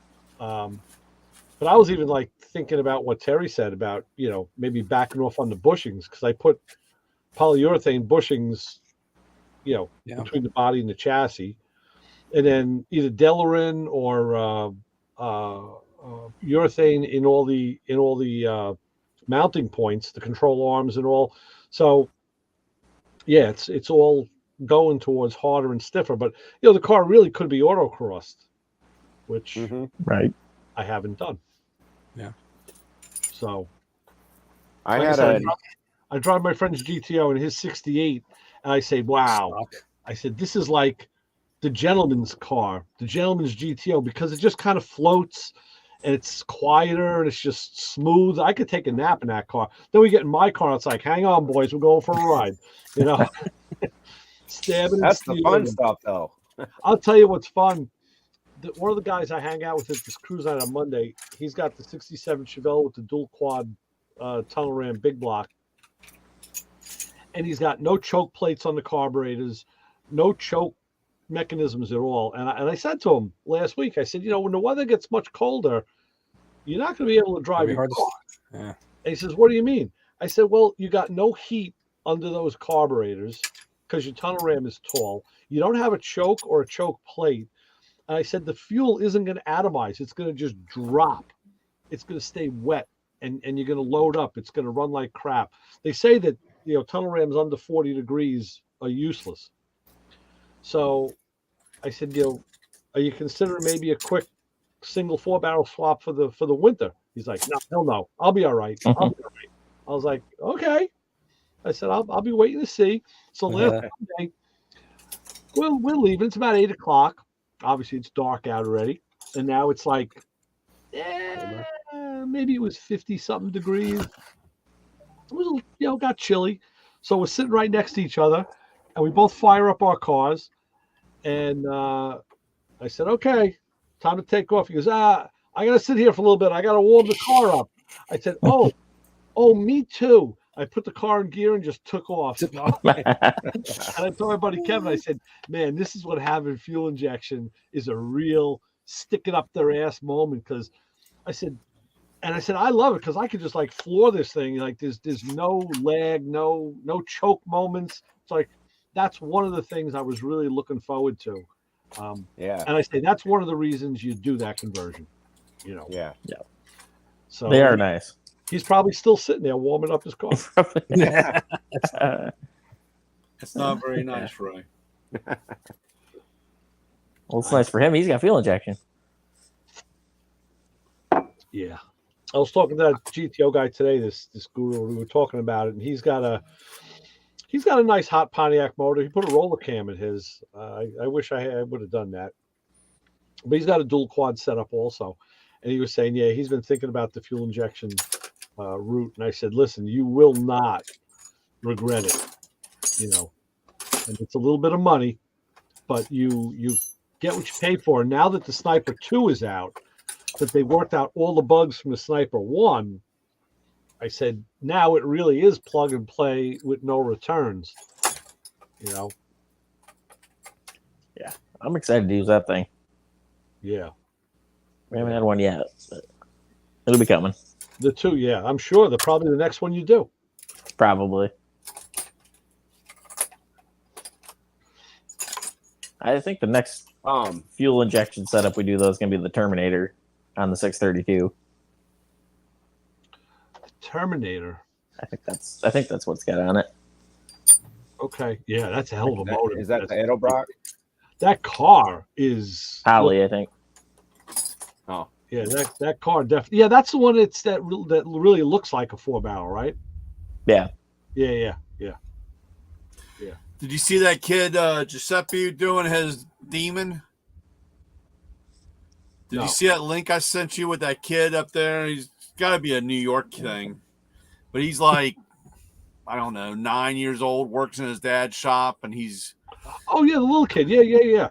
Yeah, he took his. He was rebuilding his Demon today. He had a little thing on it. Yeah. His 7. I don't know if it was a 780 or something, but it was kind of funny watching him. So my buddy Mike from the shop sent me that kid's video last week. He said, "Hey Ray," he goes, "Was this you as a kid?" Yeah, no, because I sent that. I said, "You should get that kid on the radio, man." I was like, "No, it wasn't me as a kid." He's got all kinds. He's got a whole rack of stuff that he's doing. Yeah, that's cool. Cool stuff. So, yeah, nothing but fun filled and excitement. So, have you got to use your those ratcheting wrenches yet on anything? Any projects?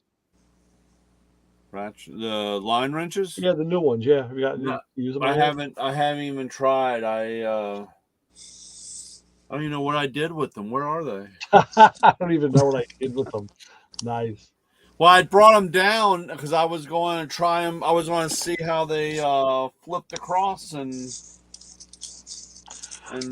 meanwhile, I'm out there I want to clear the paint out from between the ribs on the console, and I'm taking little electronics screwdrivers, like these guys, the little, and I'm grinding them down and contouring them to make a chisel point that'll fit between the ribs so I can, scrape the paint out. Like I'm making mini tools.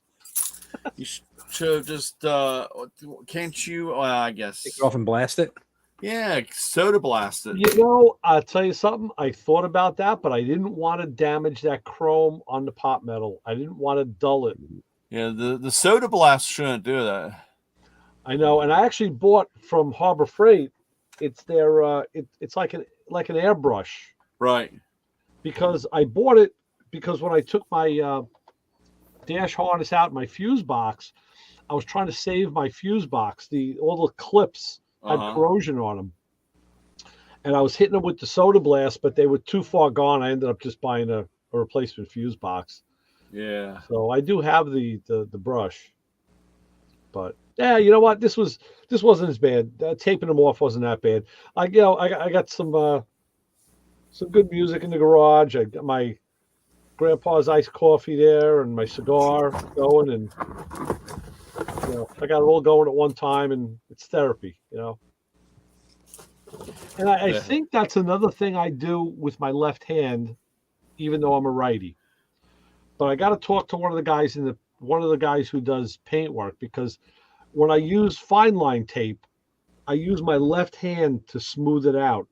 The right hand just guides the roll. The left hand, and I think a righty would normally do it the other way. I think it just feels, it just feels natural to me. So, but I think I'm doing it backwards. It's weird. So, it's Polish. Could be. I do a couple things left-handed. Like I solder. Apparently, I solder left-handed. When I solder, I hold the iron in my left hand and the solder in my right, and a righty hand does it the other way. But yet, when I MIG, I hold it in my right hand, and if I use a torch, an oxyacetylene, well, it depends what I'm doing. If I'm heating and cutting, I'll hold the oxy in my right hand. But if I'm gonna braze or weld, I hold the torch in my left hand and feed with my right. So I think that's a left-handed thing. Yeah, it's funny because I'm right-handed, but I eat left-handed. Do you? Yeah. I try that, and I could kill myself.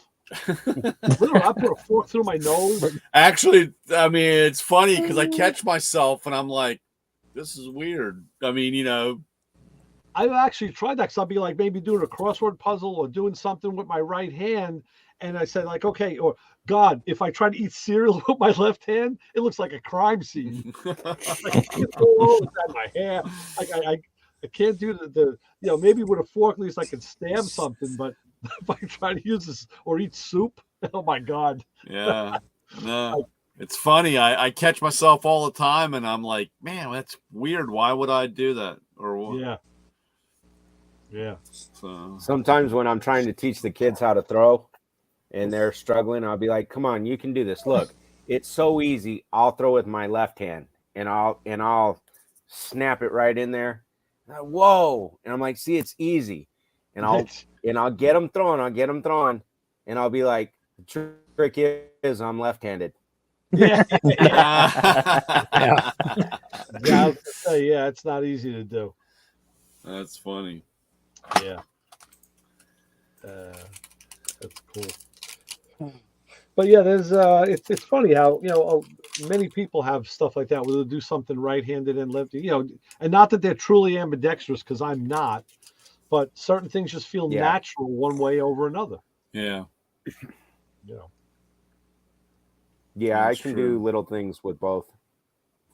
Yeah, but if I'm doing a flame job, I'm just trying to think this out. I know because I've laid out a bunch of flame jobs.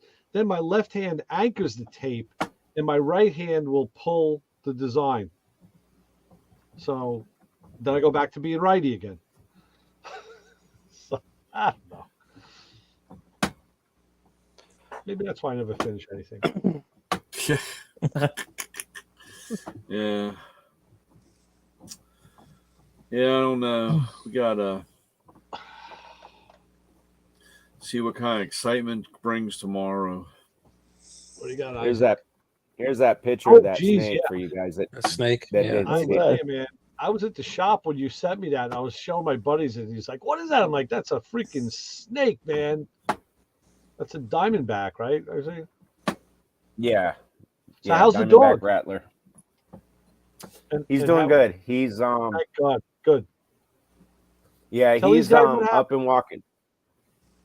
So last Tuesday, my daughter and I happened to be out on the porch talking, and I told her shush, and I said, that's a rattlesnake. There's a rattlesnake. Grab the flashlight, and I started preparing my boomstick, we'll say.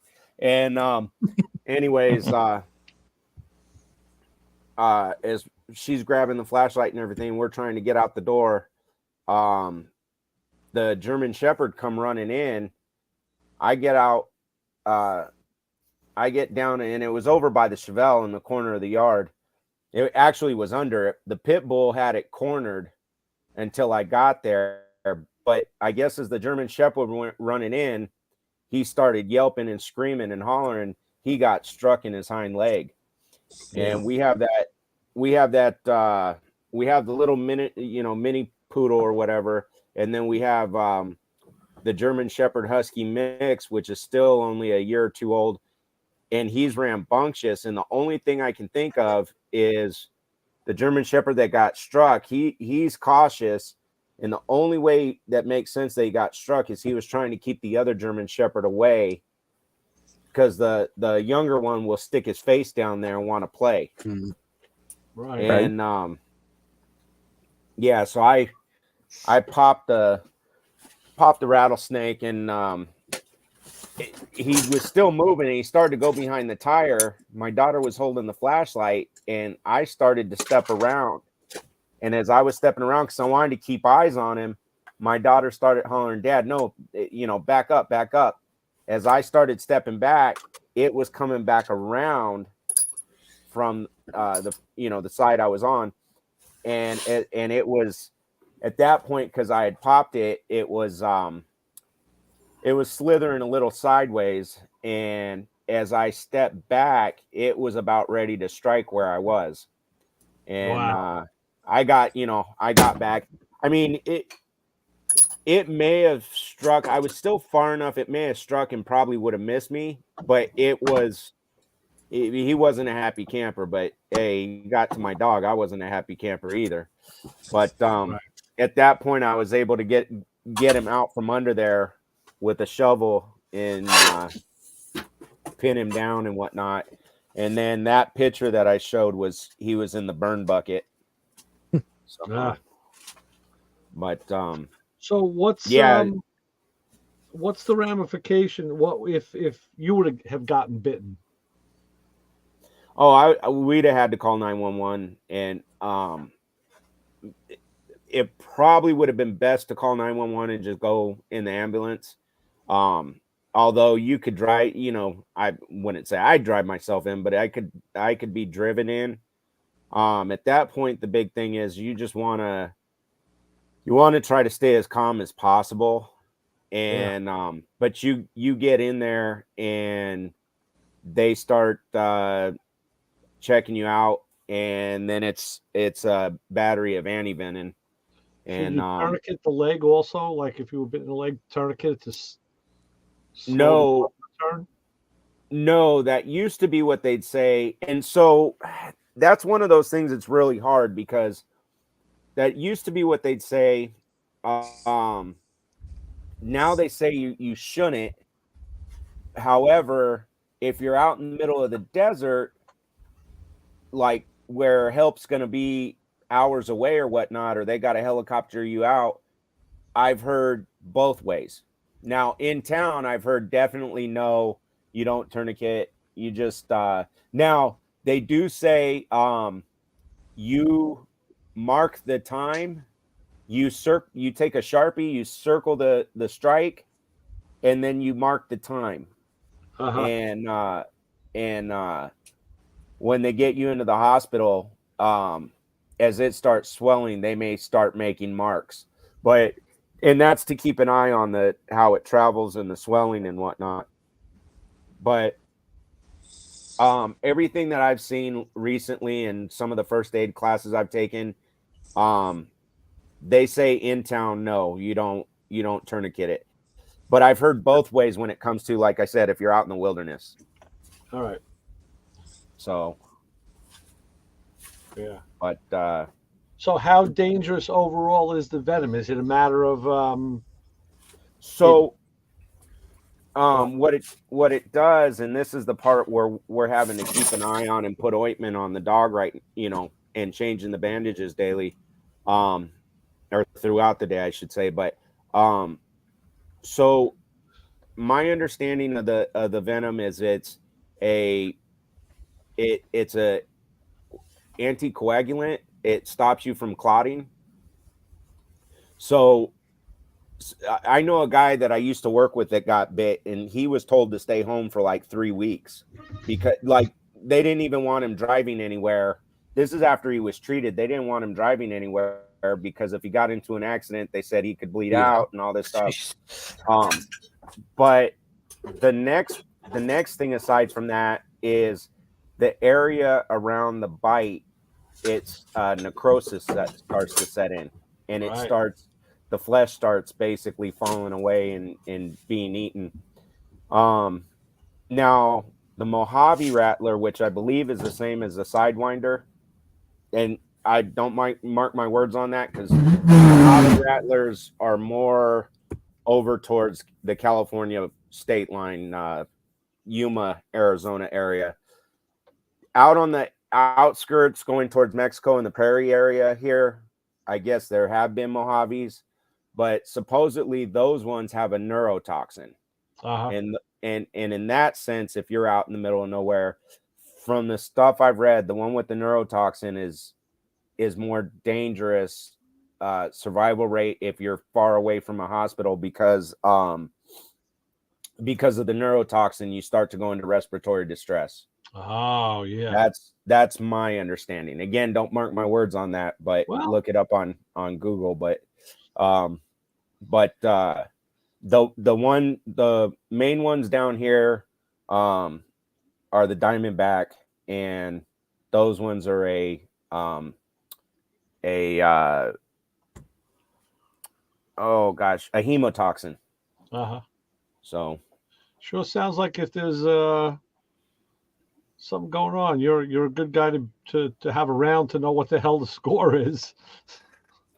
Well, the funny thing is I've always been terrified of snakes, but the last, since about 2015, 2016, they did some development not too far from my house, and when they were turning up the desert, I've heard stories that supposedly they found a snake pit with over 200 snakes, and that's with what they could catch. Wow. There were a bunch they couldn't catch because when they came across it with the heavy equipment, those things went everywhere. Yeah. And that's the rumor I heard, but that's about the time we started seeing them here off and on. And like I said, I've been really all my life terrified of snakes, and it became a point of either I'd man up and deal with it, or I don't need my daughter, my boys, my sons getting struck, or there was one point my son would go to do laundry and he'd leave the sliding glass door open, and I'd say, hey, shut that thing, stop leaving it open. I don't need a snake getting in. He goes, Dad, this is the desert. They're there. Get over it. And I'm like, I'm going to get over it. I'm going to put a boot in your butt and get over it. I said, you think it's funny. I told him, you think it's funny up until one of those stupid things get in the house. I'm not even packing. I'm grabbing what I got, my keys, and I'm gone. and I said, it's not a jerk dad abandonment. It's I ain't messing with the snake, and I ain't staying in that house.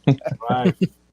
But no, it really became an issue of, I started thinking about my kids being hurt or my wife being hurt, and that's when it was more that, I guess, mama bear aggressiveness. I'll still steer clear. If I'm in the middle of the desert, I'll walk the other way. I don't have it's their territory. I have no problem. When they come into my yard, it's my territory, and my family, my dogs, my children come first.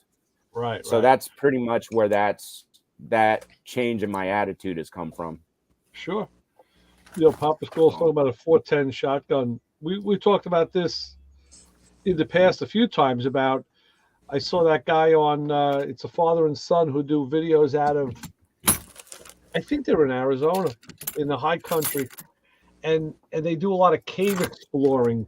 And they also do handgun reviews on their channel, mostly revolvers. But the guy had showed that he was going to fire one of the guns. He goes, "Oh, wait a minute, I got to change my loads." And he had those, what he called his snake loads. Oh, the snake shot. Yeah, it was a 38 size cartridge, but it looked like a little shotgun shell on the top. I thought that was a great idea. I was like, even for in-home defense, I mean, you don't want to put a bullet through the wall and compromise people in another room, or maybe outside the house. Shoot somebody with one of them. They got to know they got hit. Yeah. I mean, it wouldn't kill them, but it would sure as hell put them back. Especially salt 6 bullet. Right here. That snake shot or salt bullet? That's rock salt. Yeah. Is that the one your mom used to shoot at you when you were stealing cookies off the windowsill? What caliber is that, Brian? 38. Wow, cool.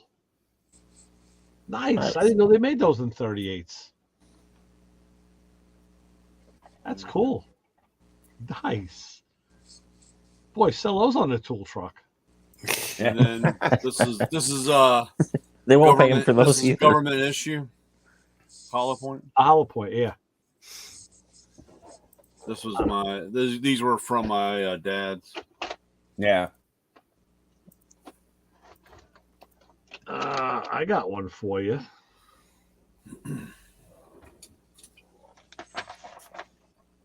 Now I know I showed this. This is I'm glad I looked at it. This is a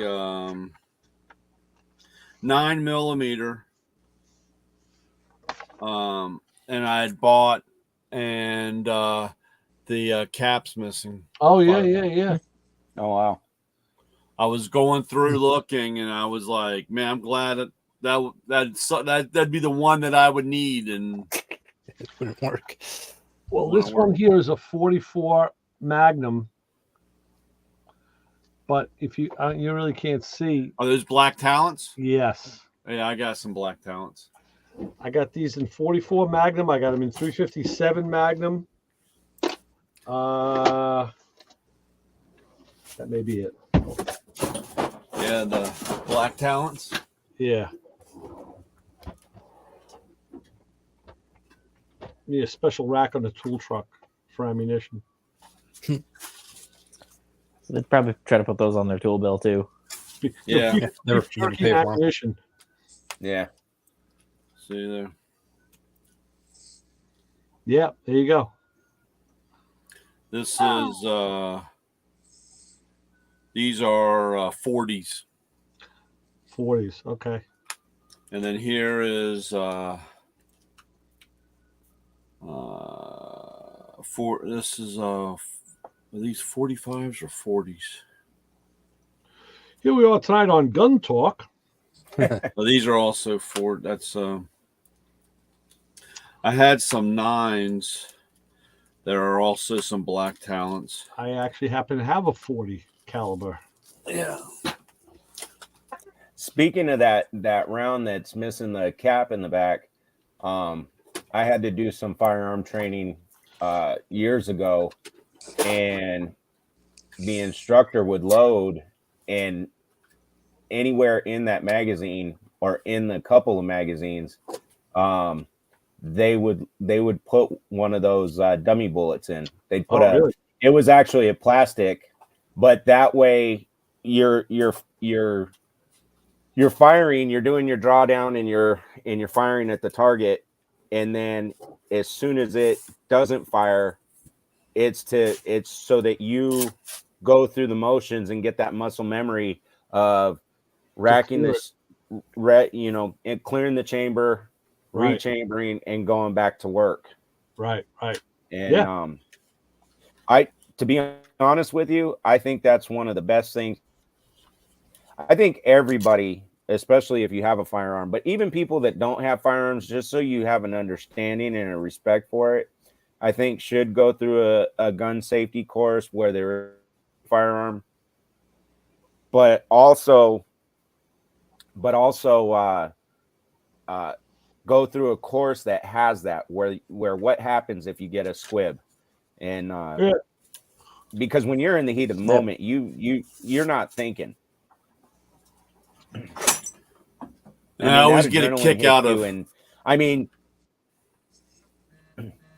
go ahead. I always get a kick out of my dad's speed loaders. Speed loaders, yeah. Oh yeah. And those are hollow points, but every time I see, I always get a kick. Just imagine, and it's a pain in the ass to use. I mean, it's practice. You know what I'm saying? I mean, just don't. All right. I've been advised by counsel that we should say that we are all legally allowed. We are to possess this stuff because we're all licensed. Oh yeah. So of course, just so we know, because we're still live, we should. So that comes on my counsel's. On your counsel, yeah. There we go. Right. But I always laugh when I see the speed loaders. Yeah. Well, just look at the technology, how that stuff has changed over the years, and the size. I mean, geez, to carry a clip instead of a speed loader that's big and bulky, and that's funny because like my dad carried his revolver all the way, and of course they changed the Glocks, and then what was the other one? Didn't they use SIGs? SIGs. That's what they SIGs. use now. SIGs. Yeah. And it's funny, they were like, "You got to change," and he's like, "No, I don't." It's like, it's kind of funny. Just like you said, you get used to it. That's what you're used to, Right. So, I remember hearing like when the NYPD was changing over, and everybody had to change, but I think some guys were able to keep the revolver. I think they were like, senior guys, as long as they could qualify with it. Some of the guys were able to still carry the revolver, not go to the semi-auto, the Smith. So if that's what you train with, and that's what that becomes a piece of second nature to work with that thing. And you got to use it in the light, in the dark, in the underwater, in a cavern, in a subway, under a blanket, anywhere, you name it. So when you know something that well that you can use it in any environment, you really don't want to have something else. Yeah. It's what you're used to, Yeah. Well, when I went through training, and it was law enforcement style training, it was law enforcement, but we had to do our day shoots, our night shoots. We were tested on drawing, like I said, the clearing the squibs. We were tested, we had certain qualifications as far as up close, distance.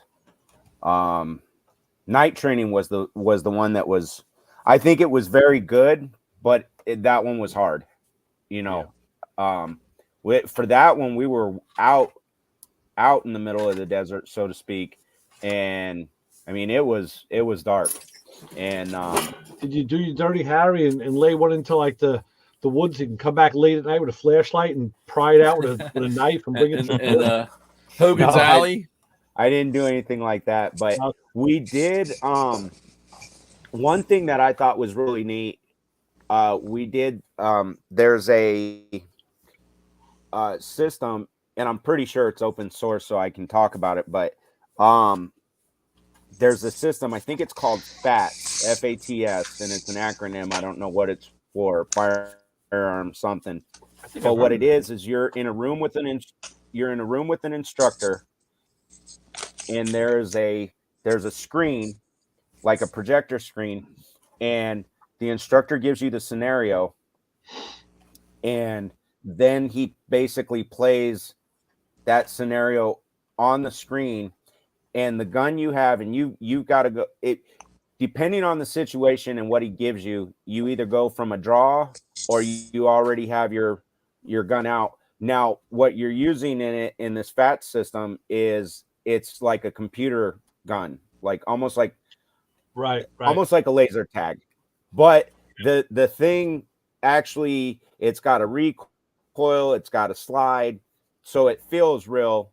And depending on what commands you give, how you act or react, the instructor, there's like several scenarios, so the screen changes based on how you act or react.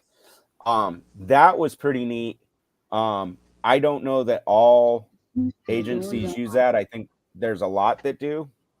Yeah. But I think my dad got in trouble with one. My dad got in trouble with that training because he got into a situation and he was out of ammo, and so he was getting ready to throw the gun at the silhouette, and the guy's like, whoa, don't throw that. That's pretty expensive. You get points for thinking out of the box, to do, but don't throw that gun, because it was one of those one of the guns that you're talking about, and so forth. It's pretty funny. Yeah, so he's I think that's a really good system. I think for doing bodyguarding security, specialized security, I think if for nothing else, if it can't be open to the public, it definitely should be, at least in that avenue. Well, one way to look at it is most people that I know, I think, who are not into guns or don't have to use them in their profession, don't want to know anything about them. Yeah, that's true. They just would rather not even have them around. So, I mean, the chances of them ever having to pick one up and use it, it's slim. Slim to none, I guess. But I do agree that anybody who does use or does shoot should have training, and the more advanced, the better. But it's like anything else. Like we said, the more you use it, you develop that muscle memory. And now it's expensive to go shooting. I mean, ammo got really expensive. It's. Yeah, I wonder why. Yeah. So it's kind of becomes a moot point. Yeah. And a lot of guys who have to carry and carry the guns. And I know I have some friends that they really don't care to, but they have to. Yeah. So yeah. I mean, I guess the thing that always attracted me to firearms was in the beginning, it was just the thing that attracts me to everything else. It was the straight up mechanicalness of it. A cylinder turning, timing, hammers, like the whole mechanical nature of what's going on. And in all the years, and I've been shooting since I'm a teenager, and I'm not a hunter. I've never gone hunting. I have no desire to go hunting. Friends say, "Oh, we'll just go plinking squirrels." Like, no, I don't want to go plinking squirrels. I have no desire to go shoot squirrels. I mean, the only reason would be to see about hitting a moving target or accuracy. But other than that, I'd feel bad if I winged them, and didn't kill them. So I have absolutely zero desire to hunt. But when I'm at the range, I feel the power. It's like driving a car with a really hot motor. You feel that power, and you know that you're in control of it, and it's a very cool feeling to know that you have that ability, and then you can use it, in a correct way. And the same thing with shooting a gun. It's like you can feel the rounds coming out of a gun if it's smooth enough. Yeah. And then and then like you said, if a problem arises, like like a stovepipe, that's one of the ones that's like, holy shit. Now you got a stovepipe cartridge and a live round chambered right behind it. You got to clear that thing, and sometimes they're not that easy to clear. Now that's a test of your ability to think on your feet. So, or know when to put it down and call a range master. Yeah. Exactly. So, no, I fully agree. I also agree in the sense that guns aren't for everybody. Like in the sense that there's people that just absolutely don't, and I respect that. Sure. I think introductory would be good, especially depending on where you live, as to the probability of you might come across one. God forbid, but that's my only viewpoint as far as somebody that's doesn't want anything to do with it.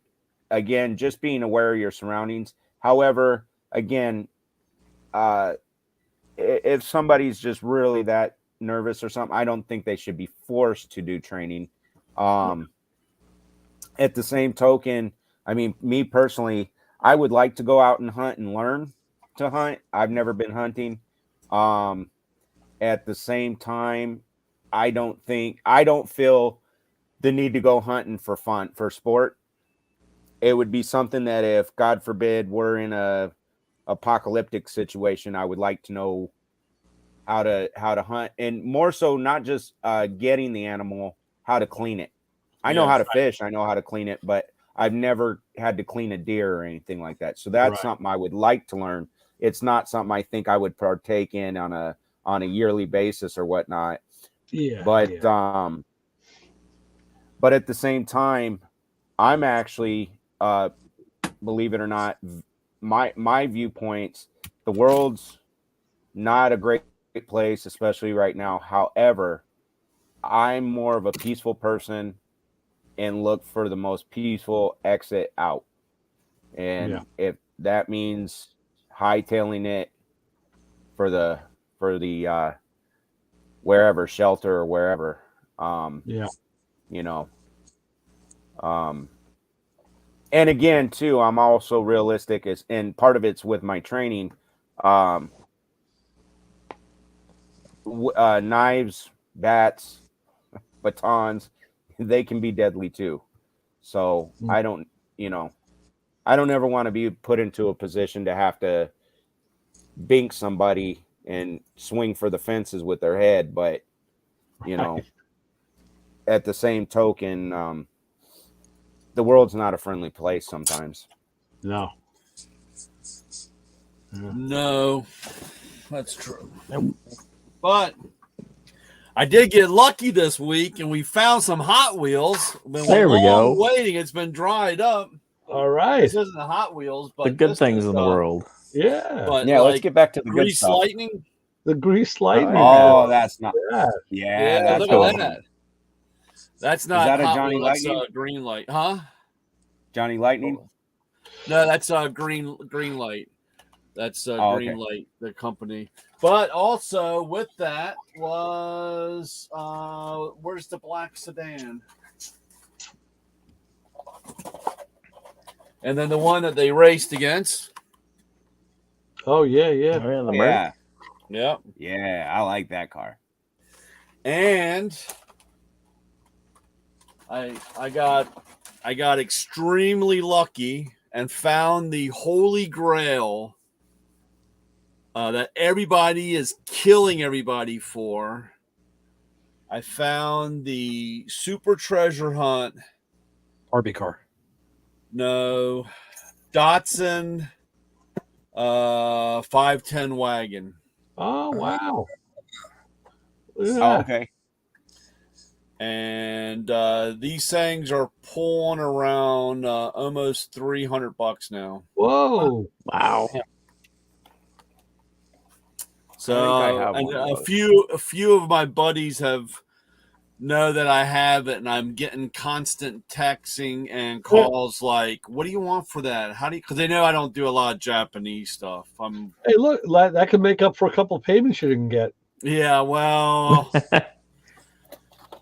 I've thought about it, but I don't know. Like I said, that's and then I found the Jungle Gym. Of course, that was in the 4-car, but actually the IROC set wasn't too bad. But the oh, nice. Oh yeah. So, but it was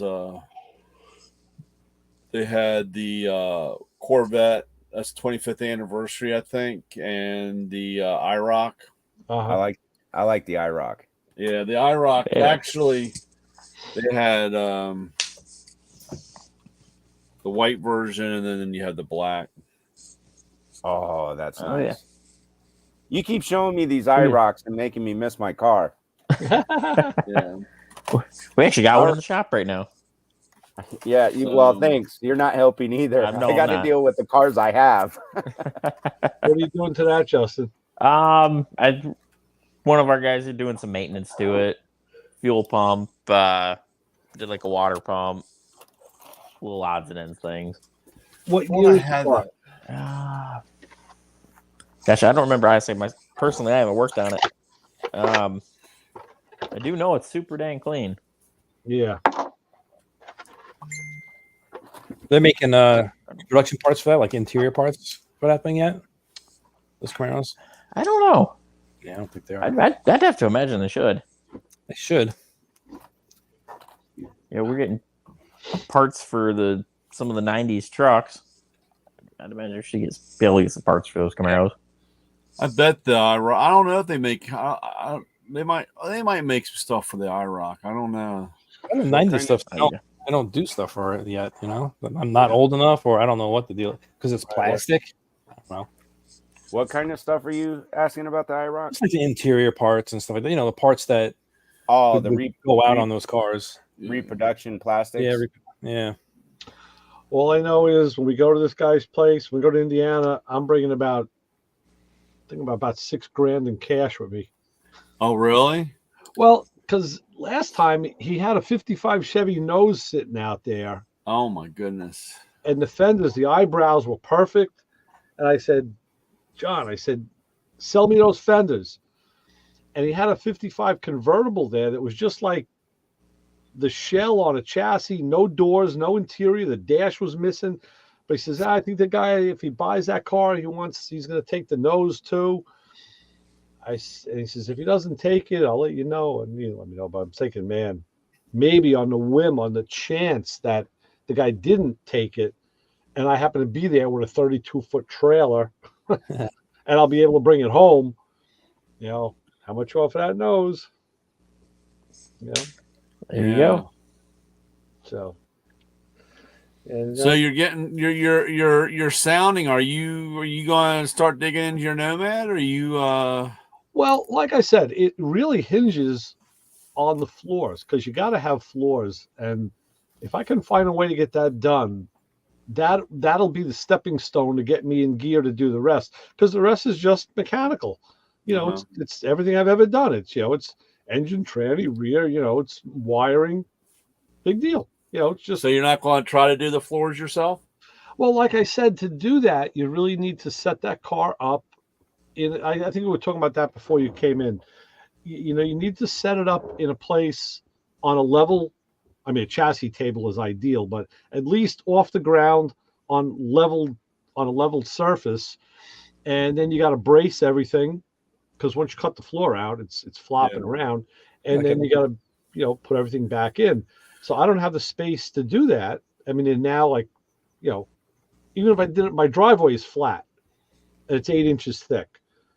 So it ain't going anywhere. But even if I did that, now I can't get my Pontiac out of the garage. So, and then I'm working outside, which, it's going to be getting cold. So it's really not the best scenario. So bring it to Tyler's.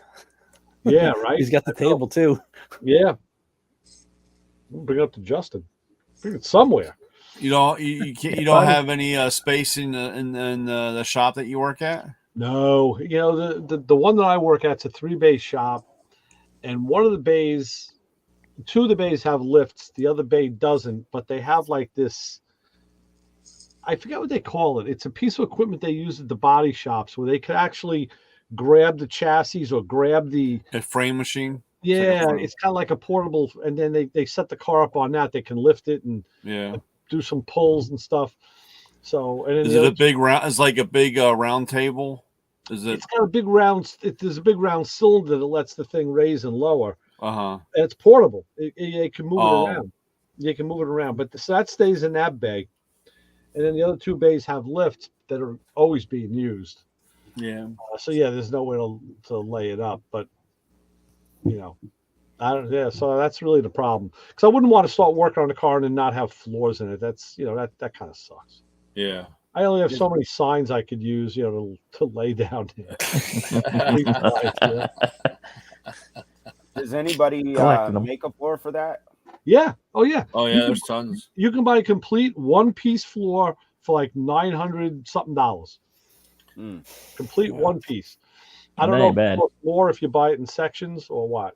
I was thinking about doing that for my 53. Yeah. Getting a 50 or Tri-5 floor, and then put it in my Buick, and then I would have to extend, make it wider somewhere. Okay. Instead, I just bought each little pieces. Yeah. 900 ain't bad. No. What happened? What happened to those that company that was making reproduction Mustang, Camaro, and I think there was a Dynacom? Dynacorn. Yeah, Dynacorn, yeah. Something like that. Yeah, they still do that. They were doing bodies. Yeah. They still are. Yeah. I thought. Sure. As far as I know, yeah. That's what I would like to do. I would like to just build a car and just order it, not even have, and just buy all the parts. Buy a body, buy a chassis. But I don't have that kind of time or money. Well, we talk about that. I just talked about that today with this GTO guy who was saying, now at what point is, now, I mean, we know what an original car is. We know what a resto mod is. I mean, guys are taking those cars and they're going to be taking them to shows as original cars, representing them as original cars, and they're not. And they're going to be far better than an original because it's brand freaking new. Yeah. Yeah. So, there's just a couple of moral issues in there. I just think it'd be neat just to have nothing and then just start getting parts and just building it from nothing. Oh, it's like a big model. Yeah. Like a model car. Yeah. I think so too. That'd be a cool thing to do. Yeah. It'd be neat. Yeah. I would love to get a 69 Camaro and a 68 or so fastback Mustang from them. Same thing, just the bodies. Just build it. Yeah. The full body and build it the way I want. Yep. And I have no shame in putting on there. This is a complete clone remake, this is a redo, it's a Dynacorn, whatever, Right. I know there's people that'll go out there and lie and try to pass them off, but what do you do for a VIN? What do you they were VINning them. They were able to sequentially VIN those. I know the Camaros were like sequentially VINed. So they had a Chevy VIN on them. Back when they first came out, and I'm sure they try and get the same deal with the other cars. But unless you, like you said, you take and cut your VIN out, and put it. And like I said, I mean, there are a few people that know exactly where to look. I mean, there's body VINs, there's numbers on the sheet metal and the chassis, and you can check. I mean, but that was when it first came out. We were talking about that on a radio show and said, okay, a guy buys a Dynacorn Camaro, and he takes the VIN and the appropriate number. He has another. Let's say he has a 69, an SS, SSRS, or Z20, whatever, and the car is roached, but it's all there. So he pulls rebodied in the rear and rebuilds them, gets this new body, puts his VIN and cal tags on that body, paints the same color as his car, and now he's got his car brand new again and takes it out to a show. Or tries to sell it. Sells it as a Z28. Well, I mean, Right. even if he built it the way it originally was, so he didn't change the model or the options, kept everything the same as it was. It still isn't a real '69 Camaro, Right. Yeah. you know. And that, again, there's that moral issue. Right. Not to mention his price. There's some legal ramifications too, you know. But, That's, so I don't know. You know, I'm sure it happened. You know, never that's heard like about back in the day when the 930 slant noses, you know, that was from Porsche there, and they had those kits, and it was always funny because working on them, you knew what they felt like. I mean, you could feel, you know, because it was all, you know, they were hand hammered out. I mean, they were handmade, with the slant nose, and it was always funny because one of the things of having original was how the wiring harness was run, and it was always funny because there'll be a guy and he'd always pull the carpet back to show how this, you know, how it's run and how it was made. But I always would walk by and grab a hold of the fenders and feel around, and they would get mad because I'd say, you know, this is a aftermarket fender. This isn't an original fender. Yeah. And they're like, how do you know? And I said, well, I've worked on them for 28 years. So, you know, you see, you get that feel, or you know. Yeah, and they just give you that dirty look because, and that's what I like about the what's his name about the Chryslers. Oh, Warman, Warman. You know, and there's guys, like I said, you dig around, and I know quite a bit about the Mustangs. You start digging around, you know what's real and what's not real, or what was done and what wasn't done. Right, and some of it can be very simple. I always liked the one where when they would paint underneath behind the grill of the car, you know, because it was being sprayed up, so the black paint, you know, the black paint wouldn't, you know, be painted all black. You'd have part of the cut, you know, and he'd explain all that, and that's, you know, it makes perfect sense. But people trying to, you know, either make it, that's another problem. We all have that problem. They get these cars restored and they make them too perfect, you know? Yeah. Well, you know, Mark talked about that all the time, how he gets gigged by guys on the internet and online. It's like, you know, you're making that paint perfect, and Chrysler's especially was some of the worst. Yeah. You know, you had fisheye in them, and you had runs, and all cars had runs. And he said, I have to stand by what he said, because he's right. He goes, listen, you're right. That's not a correct restoration. I can do that restoration. I can replicate all those flaws. He said, but the customer said they wanted everything on that car exactly the way it was built, with all the chalk marks, except they wanted the paint to be continuous and shiny. And he says, the customer wins. They're paying the bill. Right. Yeah. And I agree. Now, you know, not that they're misrepresenting it. It's just, not many people would want to have a car that they spent maybe six figures on, and then it had orange peel in it, you know? Right. Or, you know, the body line not being straight, you know, the door, you know, the gap not perfect, or whatever. You know, and then he used to get geeked too about some of the cars that he did. The customer wanted a set of Craigers with some, you know, late model tires. And he said, again, the customer specified they wanted that look because that's how the car was. They had the day two look on their car when they owned it, and they want to get that back. He says, who am I to say no? You know, their car. The guy's paying me. Yeah. You know, that's stupid. So I agree. He's right. It's like some guy has a PT Cruiser and he wants to put a huge motor in it, make it rear drive. Absolutely. I was just going to say that. Just do it. I was just going to say that. Well, that's what I mean. Yeah, absolutely. You know, been there, done that. Yep. I'm sure at first you were like, "What? Okay, so it's gonna cost this much." When they emailed us. That's how they got a hold of us, and my boss actually kind of dismissed it at first. He's like, "Yeah, no, they can't be serious." Jerk! What a jerk! Yeah. Yeah, like in Mark's case, you know, I'm sure in the beginning, the cars he did were all perfect restorations, because that's kind of what he was getting known for. And then people started, as business opened up, then more people would ask him to do different things, and yeah, I mean that's what they want. Turn that away. So Justin, how did that go from that email when he just like whatever? And then the guy kept emailing us, or what happened?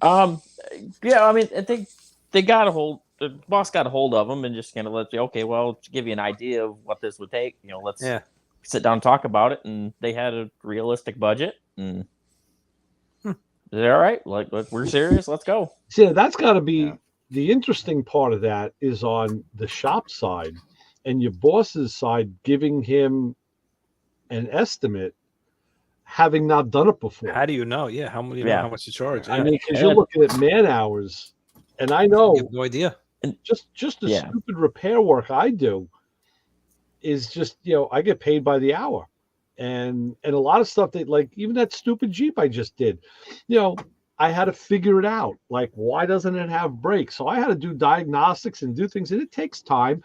And then I look like, hey, wait a minute, where's all the parking brake? Where's all the hardware in the rear brake? It's not there. It's like, we got to put that stuff in. It's like, it's tough. I give a lot of credit to the boss and the shop foreman there. They're the ones that kind of handle that stuff. And obviously an estimate's an estimate. You never really know what you're getting into until you do.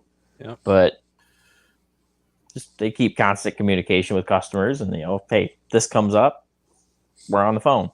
Yeah. The good thing is cost more. We got to do something else. Yeah. I know the guys, the people who bring the cars. Most of the cars that I've worked on, I don't get to meet these people. They bring them into a shop that's in one town, and I'm working in another town, so I never even get to see these people. And I was asking them, like, who is this guy? Because this was the same guy that bought that Mustang over the summer, the eBay Mustang, right? That was ridiculously misrepresented, and he paid a lot of money for it. Then paid us a lot of money to make the safety stuff right, and then he sold it, and I'm sure he took a bath. He sold it after he spent all the money. And now he comes around with this Jeep. He spent $3,000 to have it wrapped, only to find out, like, well, the shop just did brake work on it, and I got there's a leak or something because I don't have brakes. It's like, and my first question is, why doesn't anybody go back to the guy who screwed it up? Yeah, nobody does that. No, they bring it to somebody else. It's like, it's like, I get it that maybe now you lost confidence, but just to stick it up that guy's ass, like, hey, dude, I gave you X amount of hundreds of dollars, and now I got a problem. Well, the majority of that, because I've seen that side of a shop where they just tell the guy to go pound sand and F off, and the person, and some people don't even want to have the conflict or run in that, and they'll take the loss. Okay, well, I should know better next time. But then what I don't understand is that guy buying. I mean, if he bought that sight unseen, like the Mustang, dude, the Mustang. There you go. I got it, and the right front wheel cylinder was blown out, and literally the guts came out of it. Like, okay, you replaced the parts. It happened again, and came back, and I'm like, now what? So then I start looking, and I see. They had done it was still four-wheel drum. Yeah, four-wheel drum. And the proportioning valve that got put in, they put a dual circuit master in. So the proportioning valve they put in was plumbed wrong. 3 wheels were on one circuit, 1 wheel was on the other circuit. Yeah. So it was way too much line pressure. And it kept that's why the wheel cylinder blew. So now the second time around, when I figured that out, and I said, let's fix this. It's like, the guy says he needs the car for a show. He just needs it back, like, for the weekend to a show. I'm like, what? We don't let him take it? And he took it, and it came back again because the wheel cylinder went. And then I was able to, that was with fix Brian's help and my friend's Vinny help. I got the routing right for the lines, and I replumbed it, and it was fixed. This Jeep comes in. Same thing. He complained that he thought he had maybe a leak or something because I didn't drive it. I didn't see it. He must have had a very, very low brake pedal. And I always say, I hate not being able to drive the vehicle first because now I can't feel what they felt. Right. I Right. did work on it, and I don't know. I can't compare it to anything. So I had it in the shop, and the first thing it is, I lifted it. I go looking around underneath. I pulled the cover off the master and found it was like half down. I said, okay, either somebody didn't fill it all the way, or we do have a leak on both circuits. Front wheels, everything is dry. Rear left, dry. The rear right wheel, I see the backing plate was wet and damp from brake fluid. I said, okay. Now, nothing was dripping, mind you, but I said, okay, we got a bad rear wheel cylinder. Found the problem. Pull the wheels off, pull the drums, and I find out, no, somebody did put a wheel cylinder in there. In the one wheel, they didn't do the other one. They only did one. And all right, you could say that's not the most terrible thing. You got a bad part, you change a bad part. I learned if you had one bad wheel cylinder, you change two. But okay, so that the guy didn't learn that. Then I go on to find. So I said, okay, well, what's the problem here? So I did a comprehensive brake bleed, and I didn't have a good pedal. And I said, I got a feeling this master cylinder is there's something up with the master. So as soon as I pulled it away from the booster, I saw all that crust and crud, and I'm like, okay, it was leaking out of the back seal. Let's get a master. Put that in, do another bleed, and now I had the brakes were better. But overnight it dawned on me. I'm like, wait a minute. That's when I realized I had that missing hardware. And then the takeaway is the last guy that was in there that changed the wheel cylinder and put new shoes in forgot something. Omitted the hardware on both sides. And not only that, but I found there were new brake pins to hold the anchor spring, but one of the springs was broken. So what hardware was missing? The cable with the shoe and the arm to go across the self adjuster. That was missing. So he had to know that was missing when he put that drum on. Threw it away. We don't need this. Like down here. Extra pieces. Right. Yes. Yeah. Yes. Yeah. Yes. It's got to be faster now. We feel the same way. Yes. And okay, it was missing. Big deal, right? But the guy put those drums on and sent that Jeep out, took money for the job, and sent that guy out with missing brake parts. Yeah. And a shitty pedal. Probably what he did was took both sides apart and forgot how it went back together. Look, I'm That's no possible. expert on those brakes I always either. do one side.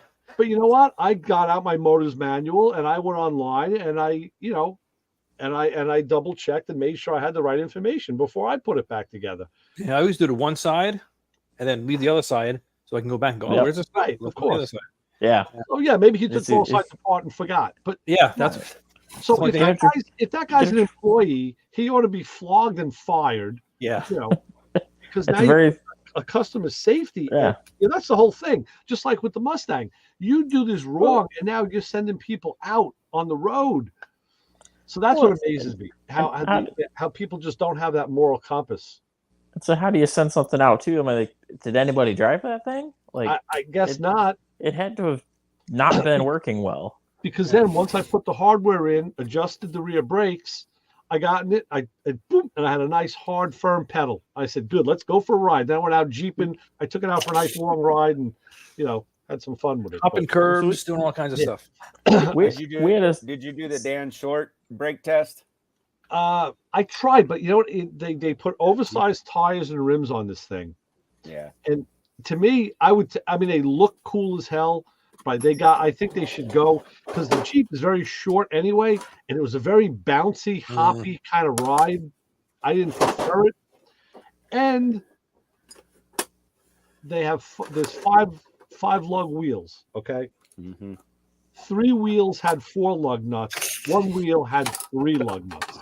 So I'm guessing there might have been a set of locks on there, and the other shop had to take the locks off. And that accounts for the 1 lug nut missing, and 1 wheel missed an extra one. And again, so I told my boss, I said, listen, tell this guy he seriously needs to address this lug nut issue. He's got it. I see he's getting new lug nuts because I didn't think they were the right fit.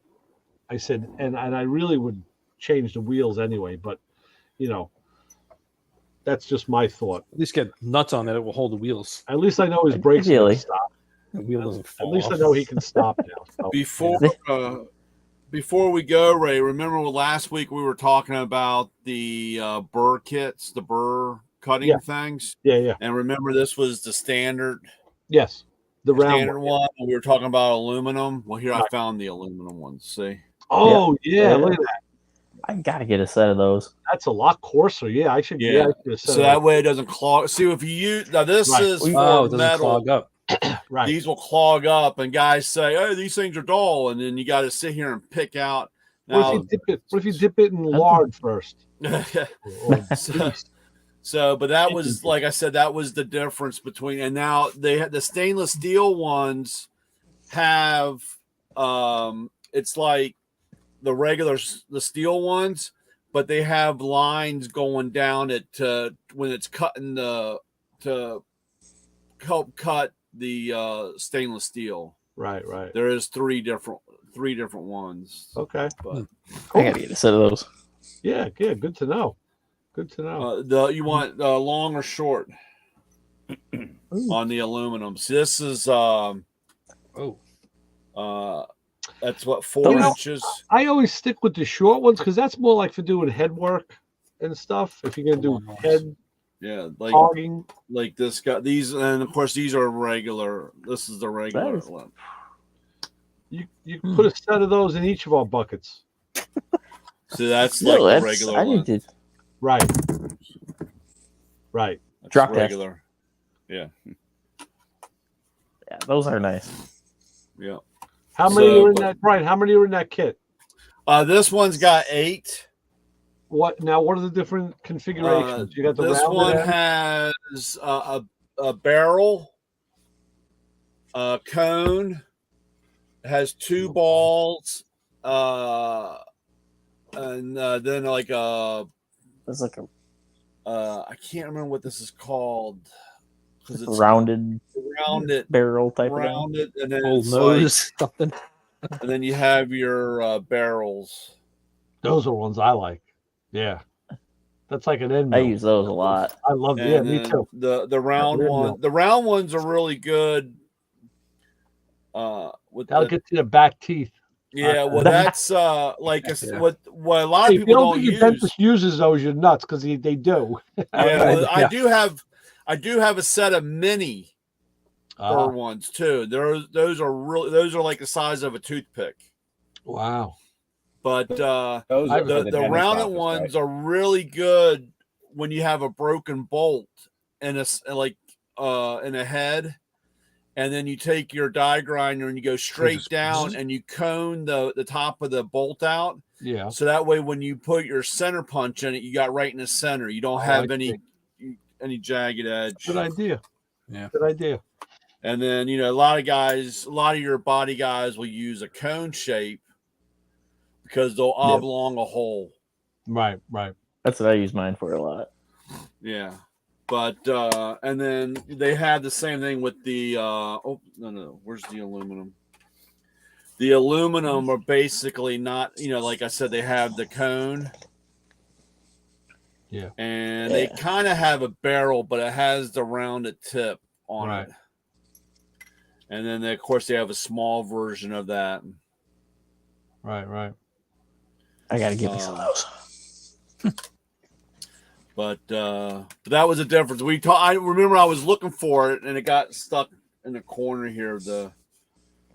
But if you do any kind of aluminum and like I said, a lot of guys will they'll have aluminum bracket, and they still use the regular burr ones, and it will clog them up. Right. All right, well, I'm going to go clog up the garbage can with a fresh bag of refuse, take it out to the curb, feed the cat some turkey. Feed the cat some turkey. As soon as I go up, I got to give her a plate of turkey. She's, And then, Saturday I'm off, man. I'm telling you, I'm dropping my wife and my daughter off the airport. They're going down to North Carolina. I'll be back for the weekend. Yep. So, you guys want to come over? We'll hang out, have a little party. I guess so. You might, you remember Sunday's a show, Ray. You can't be out. I'm gonna write it out. Don't worry. Actually, I got a wedding to go to tomorrow night. Oh my! So we got to leave the wedding early because we got to get they have I think the flight. Their flight's what 7? We got to be at the airport by 6 a.m. on Saturday. So which airport? MacArthur, Kennedy. Kennedy. Flying out of Kennedy. Flying out of the big one. Yeah. Wow. And then be planning my own meals. And then, like I said, my buddy wanted to go Tuesday, but I said I can't go Tuesday because I got to go pick them up from the airport on Tuesday. He goes, okay, how about Wednesday? Fine. So they're going to come home Tuesday. I'm going to turn around Wednesday, and I'm out of here. Yeah. So, hey, seriously though, how big is that American burger though? It was was that on your wife's lap? Yeah, that was a quarter pounder. That's a big burger, dude. It's an average size quarter pound burger, but it's good. It's good, man. That's It looked good. I knew it was funny just to tell you that story. That place is iconic. All American Burger, Keith. I don't know if you ever had the pleasure. No. It's in Seaford on Merrick Road. It's an old-fashioned 30 years hamburger stand that is like an old Wetson's. You can see that thing in the Midwest or in California. It's always packed, and they have just like regular burgers, regular cheeseburgers, quarter pounders. They got some other stuff. They got good knishes. Oh man, they take the knish out of the fryer, and the guy will cut it with a knife and just squeeze the mustard in it. Ooh. Wow. So we were out. That was Monday, and we're gonna have some lunch. So my wife said, "How weird would it be? How far of the way is it to go to All American?" I'm like, "No problem. We'll shoot down there." So we're getting our stuff. I said, it's Monday night, so I'm going to the cruise night with my buddy Kevin. And now our tradition's been on the way home, we're stopping at All American around 8 o'clock and we're eating. Yeah. So I said, I'm going to be here twice today. So I went to my old standby. They sell you 7 fried shrimp. It used to be $5. Now it's like $6.40. Still, it's a great deal. Yeah. I had the fried shrimp. Good. Had the fried shrimp and the onion rings for lunch, and then at night when I went back with Kevin, I got the fish fillet I got the fish fillet with the tartar sauce and the cheese, and the onion rings. So he says, "Man, dude," he goes, "I've never been here." He goes, "I've been here twice in 1 week, but never twice in 1 day." I was like, "Hey, let the good times roll, man." That's when the person looks and says, "Weren't you here already?" Yeah. Yeah. I tell you, there's so many people in and out of there. I don't know if they could even have a chance of knowing you were there twice. Yeah. But it's just old fashioned, no frills, Yeah, looks like a cool place. It is. It really is. A little tiny diner, it looks like. And you got to sit outside. There's no seating. There's no inside. You either sit outside or you sit in your car, Yeah. So, and all year, it'll always, of course, in the summer, it's like, it gets really busy. Yeah. You got to pick your time, pick your spot. But yeah, I saw that and I was like, it's not damn, big, that's a big ass hamburger. Well, and I'll tell you what, this Saturday, it's probably going to get rained out, but there's a car meet. The G-Body guys are meeting at this place called Burger City up here in East Meadow. And I went to that meet last month because I was told to meet somebody there and talk about a tuner for the Sniper. And it was the first time I ate at Burger City, and that was another one, man. It tasted like Five Guys. It was like, just like All American, just kind of no frilsy stuff, but whoa, excellent. So hoping Saturday isn't rained out. I'll be shooting over to Burger City. Around here to eat at Five Guys, you got to take out a second mortgage. Well, here too. Yeah. It's I'll just tell them include it. We'll amortize it. Just include it in the loan, and we'll pay for it over 30 years. When the kids go, let's go to Five Guys, I'm like, I don't know. Right. So, oh well. Yeah. All right, guys, y'all play nice. Yep. Stay out of trouble. Yep. Like I said, I won't see you here next week because I'll be on the road somewhere, but I'll give you a full report when I do get back, and we'll take it from there. Yeah. All right. Well, you be safe and have fun. Hopefully, you come back with some 55 parts. I'm hoping I come back with something, yeah, because Whole car. I was looking through his shop and I know he's cleaning out. So if he unearths some more stuff, maybe I'll find. You think he hasn't cleaned that much? You think he's cleaned some more out since then? Or I know he had some medical issues. I think so, because he already said months ago that he had made a deal to sell the house and shop, and the property to a friend of his, and he was going to go down to Tennessee. He was going some property he has down there. He was going to live down there with his wife. So he's got to clean it out one way or the other. No two ways about it. Right. I guess he could probably make his friend a deal, leave some equipment and whatnot. Yeah. So, and I'll stick to my guns, Papa Squirrel. You don't worry. I'll do that. Thank you. All right, fellas. We'll see you all. I'll see you in 2 weeks. Probably back on Sunday next week. And Brian, I'll let you know if you're up.